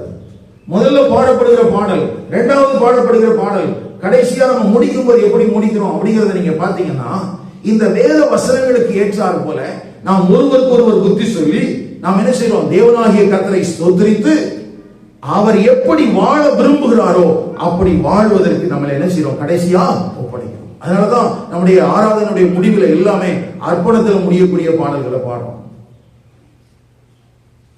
அப்ப இது முதலாவது ஒரு தேவனுடைய பிள்ளைகள் நடக்கணும். இது வந்து கட்டளை. இது ஆப்ஷன் அல்ல. யாராவது பாட்டு பாடலாம், அப்படி பாட்டு பாடக்கூடிய வரங்கள் இருக்கிறவர்களா இருந்தால் நீங்கள் முதலாவது வேத வசனத்தின் அடிப்படையில் ஜனங்களுக்கு பாடல்களை நடத்துவதற்கு கற்றுக்கொள்ளுங்கள். பாடல் பாடுகிற வரம் மாத்திரம், அந்த கிருபை மாத்திரம் உங்களை பாடகர்களாக மாற்றிவிட வேண்டாம். ஏன்னா இது கச்சேரியில பாடுறது இல்லை. நீங்க பாடல்களை பாடுகிற தாளந்தோடு இருந்தாலும் கூட நீங்கள் கர்த்தருடைய வசனத்தின் அடிப்படையிலே உங்கள் இருதயம் நிரப்பப்பட்டு நீங்களும் கிறிஸ்துவின் சீஷனாக இருந்தால் மட்டும்தான் தேவனுடைய சபையில் பாடல்களை பாடுவது நல்லது. எனக்கு கீபோர்டு போட தெரியுது, எனக்கு கிட்டார் போட தெரியுது, எனக்கு நல்ல ராகமா பாட தெரியுதுங்கிறதுனால நான் பாடினேன்னா இது வந்து ஒரு கல்யாண கச்சேரி மேடமா தான் இருக்குமே தவிர இது பக்தி விருத்திக்கு அதுவாகவோ பரிசுத்த ஆவியினால் நிரப்பப்படுவதற்கு எதுவாகவோ இருக்காது. அப்போ வேத வசனம் எனக்குள்ளே வாசமா இருக்கத்தக்கதாகவும் பரிசுத்த ஆவியினால் நான் ஆளுகை செய்யப்பட்டு நடத்தப்படுகிறவனாகவும் இருக்கிற விதத்தில் நாம் பாடுகிற பாடல்கள் இருக்க வேண்டியது அவசியம். அதனாலதான் நம்முடைய பாடல்கள் சும்மா எல்லாத்தையும் பாடிடுறது இல்லை. நம்ம அதை ரொம்ப செக் பண்ணி பார்த்து அதெல்லாம் நம்ம என்ன செய்யறோம்? 6 வயசுல நம்ம எடுத்து பாடணும். அதெல்லாம் நீங்க கவனிச்சீங்கன்னா உங்களுக்கு நல்ல பிரயோஜனமா இருக்கும்னு நினைக்கிறேன். இப்படி பரிசுத்த ஆவியினால் நிரப்பப்படுதலை குறித்து பேசிவிட்டு அடுத்தது எங்க போகுதுன்னா, ஆண்டவர் முதலாவது படைத்த ஒரு குடும்ப அமைப்புக்குள்ள நேரா போகுது. அப்போ என் வாழ்க்கையில நான் பரிசுத்தமாய் நிரம்ப வேண்டியதனுடைய அவசியம் என்ன அப்படின்னு ஒரு கேள்வியை கேட்டு பாருங்க. எப்படி கேட்கணும்? நான் பரிசுத்த ஆவியினால் நிரம்ப வேண்டியதின் அவசியம் என்ன அப்படின்னு கேட்டா, நீங்கள் ஒரு கணவனாக, நீங்கள் ஒரு மனைவியாக குடும்பம் நடத்துவதற்கு பரிசுத்த ஆவியானுடைய துணை உங்களுக்கு தேவை. எதுக்கு தேவை? ஹலோ, ஆமா, காலையில இதை யோசிச்சுட்டு இருக்குமா எனக்குள்ள எப்படி தோணுச்சு, கல்யாண வீட்டுல பேசுறதா தான் இப்படி பேசணும்னு நான் நினைச்சேன். அதாவது கல்யாணம் பண்ற வரைக்கும் எதெல்லாம் பிரையாரிட்டி அப்படின்னு நினைச்சிட்டு இருந்தாங்களோ, கல்யாணம் பண்ணி குடும்ப வாழ்க்கைக்குள்ள வந்த உடனே அது எல்லாம் ஒன்னொன்னா இல்லாம போயிடும். அதெல்லாம் இல்லாம போயிடும். குடும்ப வாழ்க்கைக்குள்ள வந்த பிறகுதான் ஐயோ இத கொஞ்சம் கவனிச்சிருக்கலாமோன்னு தோணும். இத கொஞ்சம் கவனிச்சு மாப்பிள்ளை பார்த்திருக்கலாமோ, பொண்ணு பார்த்திருக்கலாமோன்னு தோணும். ஏன்னா உலகத்தை பொறுத்த வரைக்கும் உலகம் நமக்கு கற்றுக் கொடுக்கிற காரியங்கள் என்னன்னா, the worldly appearance, அவனுடைய படிப்பு, அவனுடைய குடும்ப பின்னணியம், இதெல்லாம் ரொம்ப முக்கியமானது தாங்க. ஆனா ஒரு மனிதன் பரிசுத்த ஆவியினால் நிறைந்து தன்னை பரிசுத்த ஆவியானவரால் நடத்தப்படுவதற்கு விட்டுக் கொடுக்காமல் இருந்தால், அவன் ஆணாக இருந்தாலும் பெண்ணாக இருந்தாலும் குடும்ப வாழ்க்கைக்குள்ள தேவன் விரும்புகிற காரியங்களை நடப்பிக்கவே முடியாது. இங்க என்ன எழுதியிருக்குது? அந்த குடும்ப அமைப்புகளை பேசும்போது பிள்ளைகளை பெற்றுக் கொள்வதை குறித்து பேசவில்லை, மாறாக ஒருத்தருக்கு ஒருத்தர் எப்படி நடந்துக்கணும்னு சொல்லியிருக்குது. பார்த்தா ரொம்ப சிம்பிளான மேட்ரு, ஆனா இன்னைக்கு வரைக்கும் நம்ம ஜெயிக்க முடியாத அளவுக்கு அது பலம் உள்ளது. யோசிச்சு பாருங்களேன், இங்க இருக்கிற எத்தனை பேர் குடும்பத்துக்குள்ள ஆண்கள் சொல்வதை கேட்டு அல்லது ஆண்கள் தேவனுடைய சித்தத்தின்படியான காரியங்களை தீர்மானித்து உங்கள் குடும்பத்தை இயக்கிக் கொண்டிருக்கிறீர்கள். கையெல்லாம் தூக்க வேண்டாம், மத்தியானம் சாப்பாடு கிடைக்காது. என்னதான் நம்ம வசனத்தை கேட்டாலும் யாருடைய ஆலோசனை இல்லாம குடும்பம் இயங்காது. கேட்க கூடாதுன்னு வேதம் சொல்லல, ஆனா தேவனுடைய சித்தத்துக்கு தங்களை ஒப்பு கொடுத்திருக்கிறவர்களாக ஆலோசனை சொன்னால் தவறில்லை. கவனிங்கள், பெண்கள் ஆலோசனையை சொல்லக்கூடாதுன்னு நான் சொல்லல. நீங்கள் முதலாவது உங்களை தேவனுக்கும் இரண்டாவது உங்களுடைய கணவருக்கும் நீங்கள் ஒப்பு கொடுத்து அந்த அடிப்படையில் சொல்லப்படுகிற ஆலோசனைகள் நல்லது. ஆனா உங்க வீட்டுல கல்யாணம் பண்ணி கொடுக்கும் போது யாரோ பக்கத்து வீட்டுல இருக்கிற 4 பேர் சொல்லி கொடுத்தாங்க, ஏய் கல்யாணம் ஆகி போன உடனே உங்க மாமியார் இடுப்புல இருக்கிற சாவி உன் கைக்கு வந்துடணும், அங்க இருக்கிற சொத்து உன் பேருக்கு வந்துடணும், அங்க இருக்கிற பணம் உனக்கு வந்துடணும், நீ தான் கண்ட்ரோலிங் ஆபீசரா இருக்கணும் சொல்லி கொடுத்ததை அடிப்படையாக வைத்துக் கொண்டு நாம் கொடுக்கிற ஆலோசனைகள் இருக்கு பாத்தீங்களா, நாம் போடுகிற தலையணை மந்திரங்கள் இருக்கு பாத்தீங்களா, அது உலகத்திலிருந்து வந்தது. அது எங்க இருந்துச்சு? உலகத்திலிருந்து வந்துச்சு. அது தேவனுடைய சித்தத்தை நிறைவேற்றுவதற்காக அல்ல. நான் நிறைய முறை சொல்லியிருக்கிறேன், திரும்பவும் சொல்றேன், ஒரு குடும்ப வாழ்க்கைக்குள்ள ஒரு தேவனுடைய பிள்ளை பரிசுத்த ஆவியினால் நடத்தப்படுகிறவர்களாக இருக்க வேண்டும் என்று வேதம் திட்டமாய் போதிக்கிறது. அப்ப நீங்க யார வேணாலும் படிச்சுட்டு, ஆனா நீங்கள் பிதாவாகிய தேவனுக்கு முன்பதாக இயேசு கிறிஸ்துவின் இரத்தத்தினாலே நீதிமானாக்கப்பட்டவர்களாக பரிசுத்த ஆவியானவர் உங்களுக்குள்ளே இருந்து வாசம் பண்ணி உங்களை நடத்துகிறவராக இருந்தால் நீங்க குடும்ப வாழ்க்கை செய்யறதுக்கு தகுதியானவர். யாரால ஏற்கப்படணும்? இதெல்லாம் நம்ம ப்ரொஃபைல்ல வரவே வராது. அதான் சொன்னேன், இன்னைக்கு எதெல்லாம் பெஸ்ட் நம்ம எதிர்பார்த்து பார்த்து பார்த்து தேடி கண்டுபிடிக்கிறோமோ அது எல்லாம் இல்ல அப்படின்னு ஒரு நாள் முடிவாகும். அது எப்போ? நான் தாலி கட்டுற அன்னைக்கு தெரியும். பழகும் போதுதான், ஐயோ சாமி, நான் பார்த்து போட்டோல பார்த்த ஆள் மாதிரி இல்லையே, இல்லையா?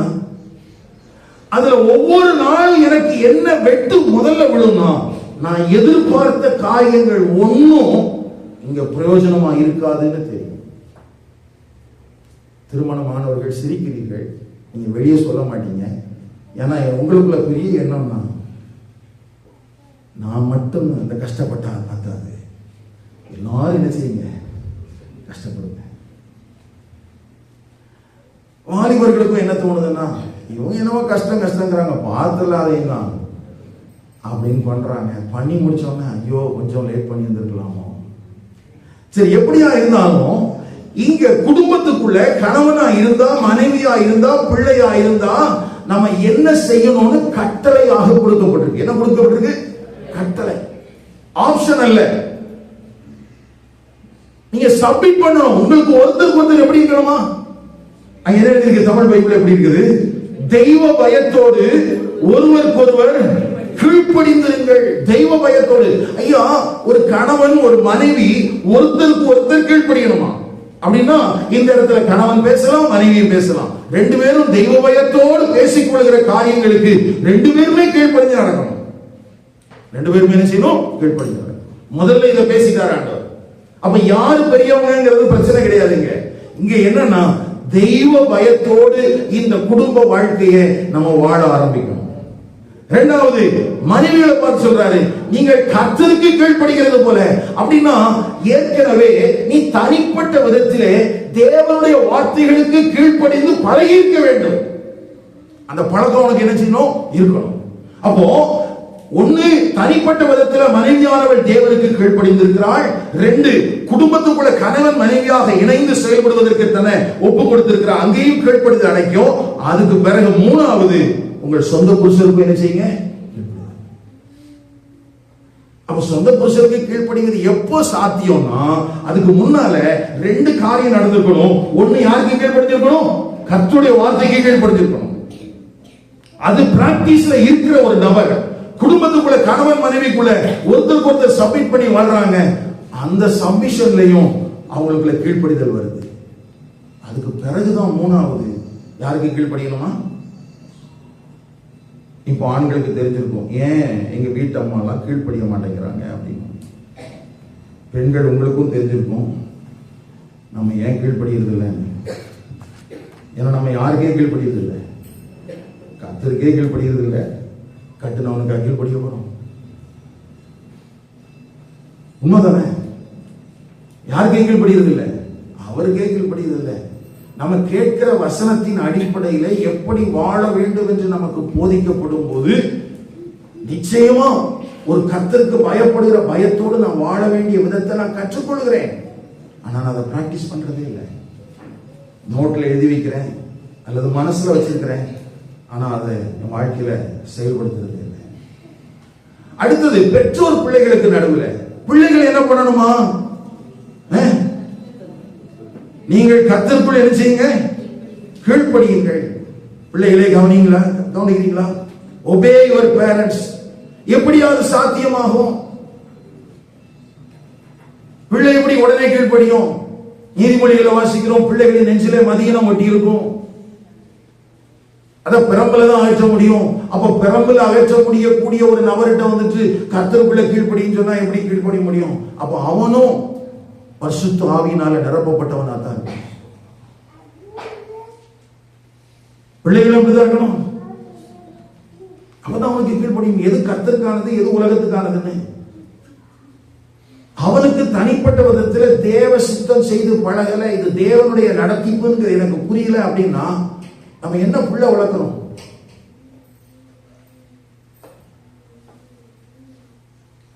நல்ல கவனிங்க, எல்லா நேரத்திலையுமே பிள்ளைகளுக்கான இறைகளை, தீனிகளை நீங்களே போட்டு வளர்க்காதிருங்கள். அது பிராய்லர் கோழி மாதிரி போயிடும். அதையும் கொஞ்சம் வேட்டையாடுறதுக்கு, அதையும் கொஞ்சம் வெளியில போய் அலைஞ்சு திரிஞ்சு பாடுபடுறதுக்கு விடுங்க.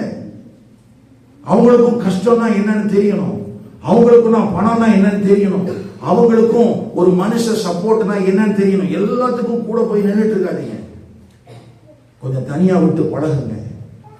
அதுக்காக சுத்தமா கண்டுக்காமலே விட்டுறாதீங்க. அப்பப்ப கூப்பிட்டு ஒரு அணைப்பை கொடுத்துக்கங்க. ஐயா, ஒரு எப்படி தாய் கழுகு தன்னுடைய குஞ்சு கழுகுக்கு அது பழக்குவது, அது பறப்பதற்கு பழக்குவிக்கிறதோ அப்படி போல ஒரு பெற்றோர் தனக்கு கீழே இருக்கிற பிள்ளைகளை அவர்களை கோபமூட்டாதபடிக்கு, எப்படி என்ன செய்யக்கூடாதான்? கோபமூட்டாதபடிக்கு அவர்களை கர்த்தருக்கேற்ற சிக்ஷையிலும் போதனையிலும், ஆமா, நீங்க காண்பிக்கிற கண்டிப்பு மிதமின்றி போய் அவன் தேவனையும் தேவனுடைய சபையை விட்டு விலகுறவனாக போய்விடக்கூடாது. கண்டிப்பு காட்டணும். அந்த வசனம் தெளிவா இருக்கு பாருங்க. 4ஆம் வசனம், எபேசியர் 6ஆம் அதிகாரம் 4ஆம் வசனம், பிதாக்களே நீங்களும் உங்கள் பிள்ளைகளை கோபப்படுத்தாமல் கர்த்தருக்கு ஏற்ற சிக்ஷையிலும் போதனையிலும் அவர்களை வளர்ப்பீர்களாக, இது கட்டளை. இப்ப இந்த கட்டளையை நிறைவேற்றுவதற்கு உங்களுக்கு பலன் எங்க இருந்தா வரணும்? பரிசுத்த ஆவியில நிரம்புறதுல இருந்தா வரணும். உங்களுடைய இதயத்துக்குள்ள வசனம் வாசமா இருக்கிறதுல இருந்தா வரணும். அப்ப நீங்க அந்நிய பேசிட்டு கையை தட்டிட்டு போயிட்டு பிள்ளையை வளர்க்கறதுக்கு தெரியலன்னா நீங்க வளர்ந்துருக்கிறாங்க பேசுற அந்நிய பாஷை என்னங்கிற கேள்வி எனக்குள்ள வருது. அப்போ என்னுடைய குடும்ப வாழ்க்கையை நான் கணவனோடு, மனைவியோடு, பிள்ளைகளோடு நான் எப்படி செய்ய வேண்டும் என்கிற காரியத்தை பரிசுத்த ஆவியானுடைய பலத்தோடு தான் நான் செய்ய முடியும். விசுவாசிக்கிறீங்களா? ஏன்னா தேவன் ஏற்படுத்தின குடும்ப அமைப்பு. அடுத்தது, வேலை ஸ்தலத்தில் போகும்போது ஒரு வேலைக்காரன் எப்படி இருக்க வேண்டும்? அங்கே எப்படி இருக்கு பாருங்க, 5ஆம் வசனத்துல, 6ஆம் அதிகாரம் 5ஆம் வசனம், நீங்கள் கிறிஸ்துவுக்கு. அப்ப வெளி உலகத்துக்கு வேலை போற ஆட்கள் கவனிங்க. வேற கம்பெனியில போய் வேற இடத்துல போய் வேலை செஞ்சீங்கன்னா முதல்ல உங்களுக்கு என்ன பழக்கம்னா கிறிஸ்துவுக்கு கீழ்ப்படிஞ்சு பழக்கம் இருக்கணும். எதுக்கு கீழ்ப்படிஞ்சு?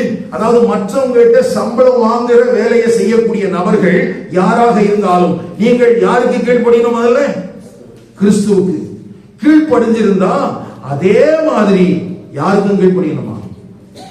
நீங்க வேலை செய்யற இடத்துல இருக்கிற ஆட்கள் திமிரு பிடிச்சவங்களா இருந்தாலும் சரி, அல்லது அவன் வெறி பிடிச்சவனா இருந்தாலும் சரி, அவன் உங்களை பார்த்தா மட்டும் எரிஞ்சு விழுறவனா இருந்தாலும் சரி, நீங்க எப்படிதான் இருந்தாலும் நீங்க கிறிஸ்துவுக்கு கீழ்ப்படுகிறது போல அவனுக்கும் நீங்கள் கீழ்ப்படிந்து இருக்கத்தான் வேண்டும்.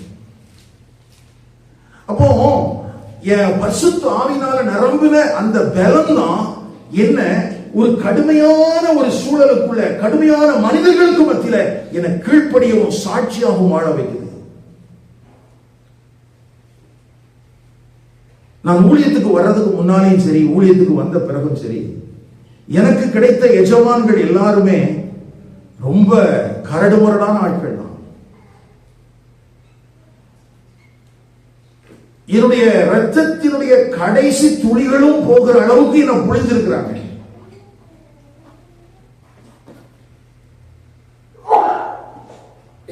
அந்த ரத்தத்தை எல்லாம் வேர்வையா மாற்றினாலும் அவங்களுக்கு திருப்தி இருக்காது.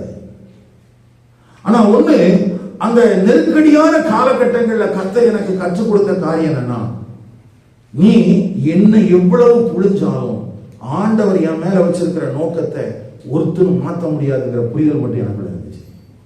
எத்தனையோ பேர் வேலை செய்த சம்பளத்தை எனக்கு தராம ஏமாத்தி இருக்கிறாங்க. அது ஊழியத்துக்கு முன்னாலே நடந்துச்சு, ஊழியத்திலே நடந்துச்சு. ரட்சிக்கப்பட்டவனும் செய்தான், ரட்சிக்கப்படாதவனும் செய்தான். ஆனா ஆண்டவர் எனக்கு கற்றுக் கொடுத்த ஒரு பாடம் அதுதான். நான் வாங்குகிற சம்பளத்தை வைத்துக் கொண்டு நான் என்ன வேலை செய்யணும்னு தீர்மானிக்கல. அவன் என்ன வேலை செய்யணும்னு சொன்னானோ அதை செஞ்சுட்டு எனக்கு கிடைச்ச சம்பளத்தை நான் வாங்கிக்கிறேன். நான் சொல்றது எத்தனை பேருக்கு புரியுதுன்னு தெரியல. நான் சம்பளத்தை வைத்துவிட்டு என்னுடைய வேலையை நான் தீர்மானிக்கவே இல்லை. என்கிட்ட நிறைய கேட்பாங்க, எதுக்கு இப்படி ஓடி பழக்கப்படுத்துறீங்க? நீங்க செய்யறத பார்த்துட்டு எங்ககிட்டையும் அதே மாதிரி எதிர்பார்ப்பாங்க, எங்களால ஓட முடியாதுமாங்க. அதோட சேர்த்து சொல்லுவாங்க, உங்களுக்கு கொடுக்கிற சம்பளத்துக்கு நீ இவ்வளவு செய்யணுமா? ஐயா, சம்பளம் எவ்வளவு கொடுக்குறாங்கிறத வச்சு நான் வேலைக்கு வரல. நான் வேலை கேட்டேன், இதெல்லாம் செய்வியான்னு கேட்டான், நான் ஒத்துக்கொண்டிருக்கிறேன். இப்ப வேலைக்கு நான் போறேன். என்ன சொல்றானோ அதை செய்ய வேண்டியது என்னுடைய கடமை. அதுல ஒருவேளை நான் பாதிப்பு அடையலாம். ஆனா இந்த கடூர குணம் படைத்த மனிதர்களுக்கு இரக்கம் வராம போயிடலாம். ஆனா இதை பார்த்துட்டு இருக்கிற ஒரு தேவன் இருக்கிறார். அதை மறந்துடக்கூடாது. இங்க போராடலாம், இங்க கொடி பிடிக்கலாம், அவனை பிடிச்சு 2 அடி அடிக்கலாம், எல்லாம் செய்யறதுக்கு உனக்கு உரிமை இருக்குது. ஆனா அதை செஞ்சேன்னா கர்த்தர் அங்க உனக்காக ஒண்ணும் செய்ய முடியாது. அப்போ அநீதியாய் நான் நடத்தப்பட்டாலும் நான் தேவனுக்கு கீழ்ப்படுகிறதுனால நான் சக மனிதர்களுக்குள்ளே நான் கீழ்ப்படுகிறவனா இருக்கணும். சில நேரத்தில் ஊழியக்காரங்க அப்படின்னு எல்லாரும் என்ன நினைக்கிறாங்கன்னா, இவங்களுக்கு பிரச்சனைகளே பார்த்துருக்க மாட்டாங்க, பாவம் அவங்களுக்கு நம்ம பிரச்சனை எல்லாம் எங்க புரிய போகுது. நான் சொல்றேன் கேளுங்க, நீங்க சந்திச்சதை காட்டிலும் பல மடங்கு அதிகமான பிரச்சனைகளை நான் சந்திச்சிருக்கிறேன். சவுதி அரேபியாவில் எனக்கு 6 மாச சம்பளம் கிடைக்கல. 6 மாத சம்பளம். இன்னும் அவங்க எனக்கு நடத்தப்பட்ட அநீதிகளுக்கு கணக்கே கிடையாது. ஆனா ஒண்ணு மட்டும் எனக்கு புரிஞ்சது, என்ன அநீதி இவன் பண்ணாலும் அவர் என் பட்சத்தில் இருந்தார்னா என் வாழ்க்கையை மாற்ற அவரால் முடியும். சும்மா ஆண்டவர் என்ன உங்களுக்கு முன்னால கொண்டு நிறுத்தலைங்க. மனிதர்களாலும் அரசாங்கத்தாலும் சத்துருடைய வஞ்சகத்தினாலும் எல்லா விதத்திலும் அழிக்கப்படுவதற்கு குறிக்கப்பட்டிருந்த என்னுடைய வாழ்க்கையில தான் தேவக்கரம் என்னை பாதுகாத்து நடத்தி கொண்டிருக்கிறது. அப்போ வேலை ஸ்தலத்தில் நான் எப்படி நடந்துக்கணும் அப்படின்னாலும் பரிசுத்த ஆவியானுடைய பலமும் எனக்குள்ள வாசமாய் இருக்கிற கர்த்தருடைய வசனமும் ரொம்ப முக்கியம். அதுக்கு அடுத்தது கடைசியா எபேசியர்ல ஆவிக்குரிய போராட்டத்தை குறித்து எழுதி இருக்குது, கொலோசையர்ல ஆவிக்குரிய போராட்டத்தை குறித்து எழுதல. ஆனா ரெண்டுலையுமே ஜெபத்தை குறித்து எழுதி இருக்குது. எதை குறித்து எழுதி இருக்குது? ஜெபத்தை குறித்து. அப்போ இந்த எல்லா செயல்பாடுகளும் எதை சார்ந்துதான் இருக்கிறது என்றால், எதை சார்ந்துதான் இருக்குது சொல்லுங்க? பரிசுத்த ஆவியினாலே நிரப்பப்படுதலையும், அடுத்தது வேத வசனம் நம்முடைய இருதயத்துக்குள்ளே வாசமா இருக்கிறதையும் வைத்துதான் நம்ம எப்படி இருக்கிறோம், இந்த வேலையெல்லாம் செய்யணும். அப்ப நீங்க திரும்ப திரும்ப குடும்ப வாழ்க்கையில தோற்று போகிறீர்கள் என்றால், திரும்ப திரும்ப உங்களுடைய வேலை ஸ்தலத்திலே நீங்கள் தோற்று போகிறீர்கள் என்றால், திரும்ப திரும்ப உங்களுடைய சபை வாழ்க்கையில் நீங்கள் தோற்று போகிறீர்கள் என்றால், உங்களுடைய பிரச்சனைகளுக்கான காரணம் நீங்கள் பரிசுத்த ஆவியினால் நிரப்பப்படுகிற அனுபவத்தை உடையவர்களாக இல்லை. ஆண்டவராகிய இயேசு கிறிஸ்து உங்களுக்கு போதிக்கிற அந்த வேதத்தின் சத்தியங்களுக்கு ஏற்றாற்போல நீங்கள் கீழ்ப்படியாமல் இருப்பதினால் அந்த சத்தியம் உங்களை விடுவிக்க கூடாதபடிக்கு இருக்கிறது. நீங்கள் தேவனுடைய சமூகத்திலிருந்து தேவனுடைய வார்த்தைகளை வாசிக்கும் போது தேவனுடைய மகிமையை பெற்றுக் கொள்கிறீர்கள், ஆனால் தக்க வைக்கவில்லை. ஆகவே அதை பிரதிபலிக்க முடியவில்லை. இந்த ஜீவனுள்ள வேத வசனமே ஒரு மனிதனை விடுவிக்க முடியும். அதுதான் ஒரு மனுஷனை உயிர்ப்பிக்க முடியும். அதுதான் அவனை மறுரூபமாக்க முடியும். இந்த காலை நேரத்தில் கர்த்தருடைய சமூகத்தில் வந்திருக்கிற எனக்கு அருமையான கர்த்தருடைய பரிசுத்தவான்களே, பரிசுத்த ஆவியினால் நிரம்பி இருக்கிற ஒரு மனிதனுடைய வாழ்க்கை தான் அவனை சுற்றிலும் இருக்கிற மனிதர்களுக்கு மத்தியில ஒரு தாக்கத்தை ஏற்படுத்தும். அது முதலாவது குடும்பத்துக்குள்ள ஆரம்பிக்குது, அதுக்கு அடுத்தது வேலை செய்யற இடத்துக்கு போகுது, அதுக்கு பிறகு சபைக்குள்ளேயும் வருது. மொத்தத்தில் இந்த உலகத்திலையும் நான் சாட்சியா இருப்பேன், தேவனுடைய ராஜ்யத்தின் பணிகளிலேயும் நான் மகிமையுள்ள சாட்சியாக இருப்பேன். அல்லேலூயா. அப்போ ஏன் தெரியுமா பரிசுத்த ஆவியானவரால் நிரம்புதல் என்பதை சத்ரு தன்வசமா எடுத்துட்டான்னா, நீ குடும்பத்துக்குள்ள ஃபெயில் ஆகணும், நீ வேலை ஸ்தலத்துல ஃபெயில் ஆகணும், நீ சபை வாழ்க்கையில தோற்று போகணும்னா நம்ம வாழ்க்கையில பரிசுத்த ஆவியில் நிரம்புதல் என்கிற அந்த ஒன்றை அவன் எடுத்துட்டு அதுக்கு பதிலாக இன்னொன்று போலியானதை வச்சுட்டான்னா நமக்குள்ள ஒரு பரவச உணர்வு இருக்கும். ஆனா நம்ம யாரும் மோர் எஃபெக்டிவா ஃபேமிலிக்குள்ள இருக்க முடியாது, மோர் எஃபெக்டிவா வேலை ஸ்தலத்தில் இருக்க முடியாது, சபைக்குள்ள இருக்க முடியாது. அங்க எல்லாம் காத்து போன பலூன் மாதிரி தான் உட்கார்ந்துட்டு இருப்போம். நான் சொல்றவங்களுக்கு புரியுதா? ஏன் பரிசுத்த ஆவியின் நிரம்புதல்ல தவறான காரியங்கள் உள்ள வந்துருச்சு, ஏன் சத்ரு அதை பிடித்து கொண்டான் அப்படின்னு கேட்டா, அப்பதான் நம்ம சாட்சியா வாழ முடியும். இப்ப சாட்சியா வாழ முடியல. ஐயா, எனக்கு நான் இந்த கொள்கையை சார்ந்தவன் என்று சொல்வதற்காக நான் இதை பேசவில்லை. கவனிங்க, சில நேரத்தில் என்ன நினைப்பாங்கன்னா, நம்ம ஆண்களுக்கு வசனத்தை பிரசங்கம் பண்ணும் போதெல்லாம் என்ன தோணும்னா, இவர் இந்த பிரசங்கத்தை பண்றாரா, அப்ப இவங்க சப்போர்ட் பண்ணுவாங்க அப்படின்னு சொல்லி. நல்லா கவனிங்க, நீங்க கொடுக்குற காணிக்கையில தான் நான் ஊழியம் செய்யறேன்னு தவிர வேற யாருகிட்ட இருந்தும் நான் கள்ளத்தனமாகவோ திருட்டுத்தனமாகவோ வெளிநாட்டில இருந்தோ எந்த உதவியும் நான் நினைச்சல வாங்கல. நீங்க கொடுக்குற காணிக்கையில தான் நான் ஊழியம் செய்யறேன்.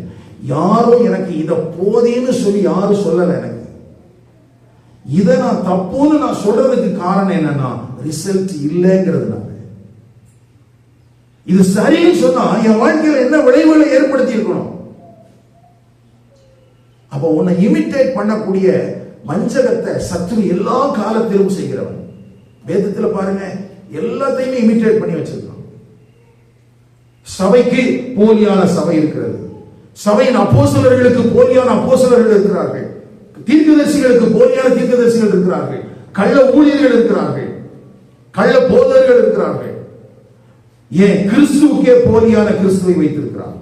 எல்லாத்துக்கும் போலியை வச்சிருக்கிறவன் சபைக்குள்ளையும் நடக்கிற மிக முக்கியமான காரியங்களுக்கும் என்ன வச்சிருக்கிறான், போலியானது. யோசிச்சு பாருங்களேன், ஞானஸ்நானம் கிறிஸ்துவோடு கூட நம்மை அடையாளப்படுத்த வேண்டிய ஒன்று. ஆனா ஈஸியா தண்ணியை தெளிச்சு விட்டுறானே. கிறிஸ்துவோடு கூட என்னை அடையாளப்படுத்த வேண்டிய ஒன்றை சடங்காக மாற்றி வைத்து விட்டார்கள். அது நான் ஒரு வைராக்கியத்தோடு எடுக்க வேண்டிய முடிவு. கிறிஸ்து என்னுடைய பாவங்களுக்காக மரித்திருக்கிறார், அவர் எனக்காக அடக்கம் பண்ணப்பட்டார், உயிர்த்தெழுந்தார் என்பதை விசுவாசிக்கிற நான் அவரோடு கூட என்னை இணைத்துக் கொள்வதற்கு எனக்காக மரித்தாரியா, அவரோடு கூட நான் சிலுவையில் அறையப்படும் என்று வைராக்கியமா நிற்க வேண்டிய காரியம். பிறந்த பிள்ளைக்கு கையில் எடுத்து வச்சுட்டு தண்ணியை தொளிச்ச உடனே ஞானஸ்நானம் சொல்லிட்டான். அப்போ வேதம் எதையெல்லாம் முக்கியப்படுத்துகிறதோ அதையெல்லாம் சத்ரு தன் பட்சமாக திருப்பிக் கொள்வதற்காக, ஜனங்கள் வஞ்சிக்கப்படுவதற்கு ஏதுவாக அவன் என்ன பண்ணிக்கிறான்னா, அவனுக்கு ஏதமா பிடிச்சு வச்சுக்கிறான். அதனால நான் கொள்கையை குறித்து பேசி பிளவுண்டாக்குவதற்காக இதை செய்யவில்லை, மாறாக சத்தியத்தின் பாதையில நாம் நடந்து விடுவிக்கப்பட வேண்டும் என்பதற்காக பேசுகிறேன். ஐயா, நான் விசுவாசிக்கிற இந்த சத்தியம் என்னை பாவத்தின் அடிமைத்தனத்திலிருந்து விடுவிக்க வேண்டும். இந்த பாவத்தில் சாகிறதுக்காக தான் நான் அந்நிய பாஷை பேசுறதுக்கு என்ன பிரயோஜனம்? என்ன பாவத்திலிருந்து விடுவிக்கப்படக்கூடாத ஒன்று அது எதுவா இருந்தா எனக்கு என்ன? அதுக்கு நான் உலகத்திலே இருந்திருக்கலாமே. இயேசு கிறிஸ்து யூதர்களை பார்த்து தெளிவா சொன்னார், நீங்கள் பாவத்திலேயே சாவீர்கள். இப்போ ஒரு கூட்டம் விசுவாசித்து வருகிறது. விசுவாசித்தவர்களுக்கு சொல்கிறார், என்னுடைய உபதேசங்களை கை கொண்டு நடந்தால், அதில் நிலைத்திருந்தால் நீங்கள் என்னுடைய சீஷர்களாக இருப்பீர்கள், சத்தியத்தை அறிவீர்கள், சத்தியம் உங்களை விடுதலையாகும்.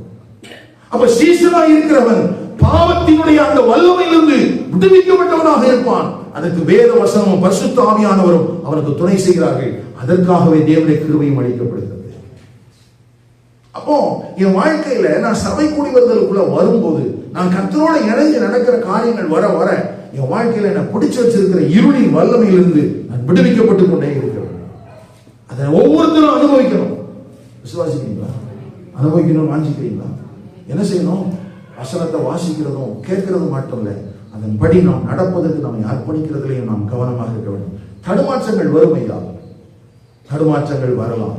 ஆனாலும் மனம் திரும்புவதற்கு ஊக்கப்படுத்துகிற தேவனுடைய வார்த்தை எல்லா காலத்திலும் நமக்காக காத்துக் கொண்டிருக்கிறது. நாம் தேவன் பட்சமாய் திரும்ப வேண்டியது அவசியம். எழுப்பி நிற்கலாமா?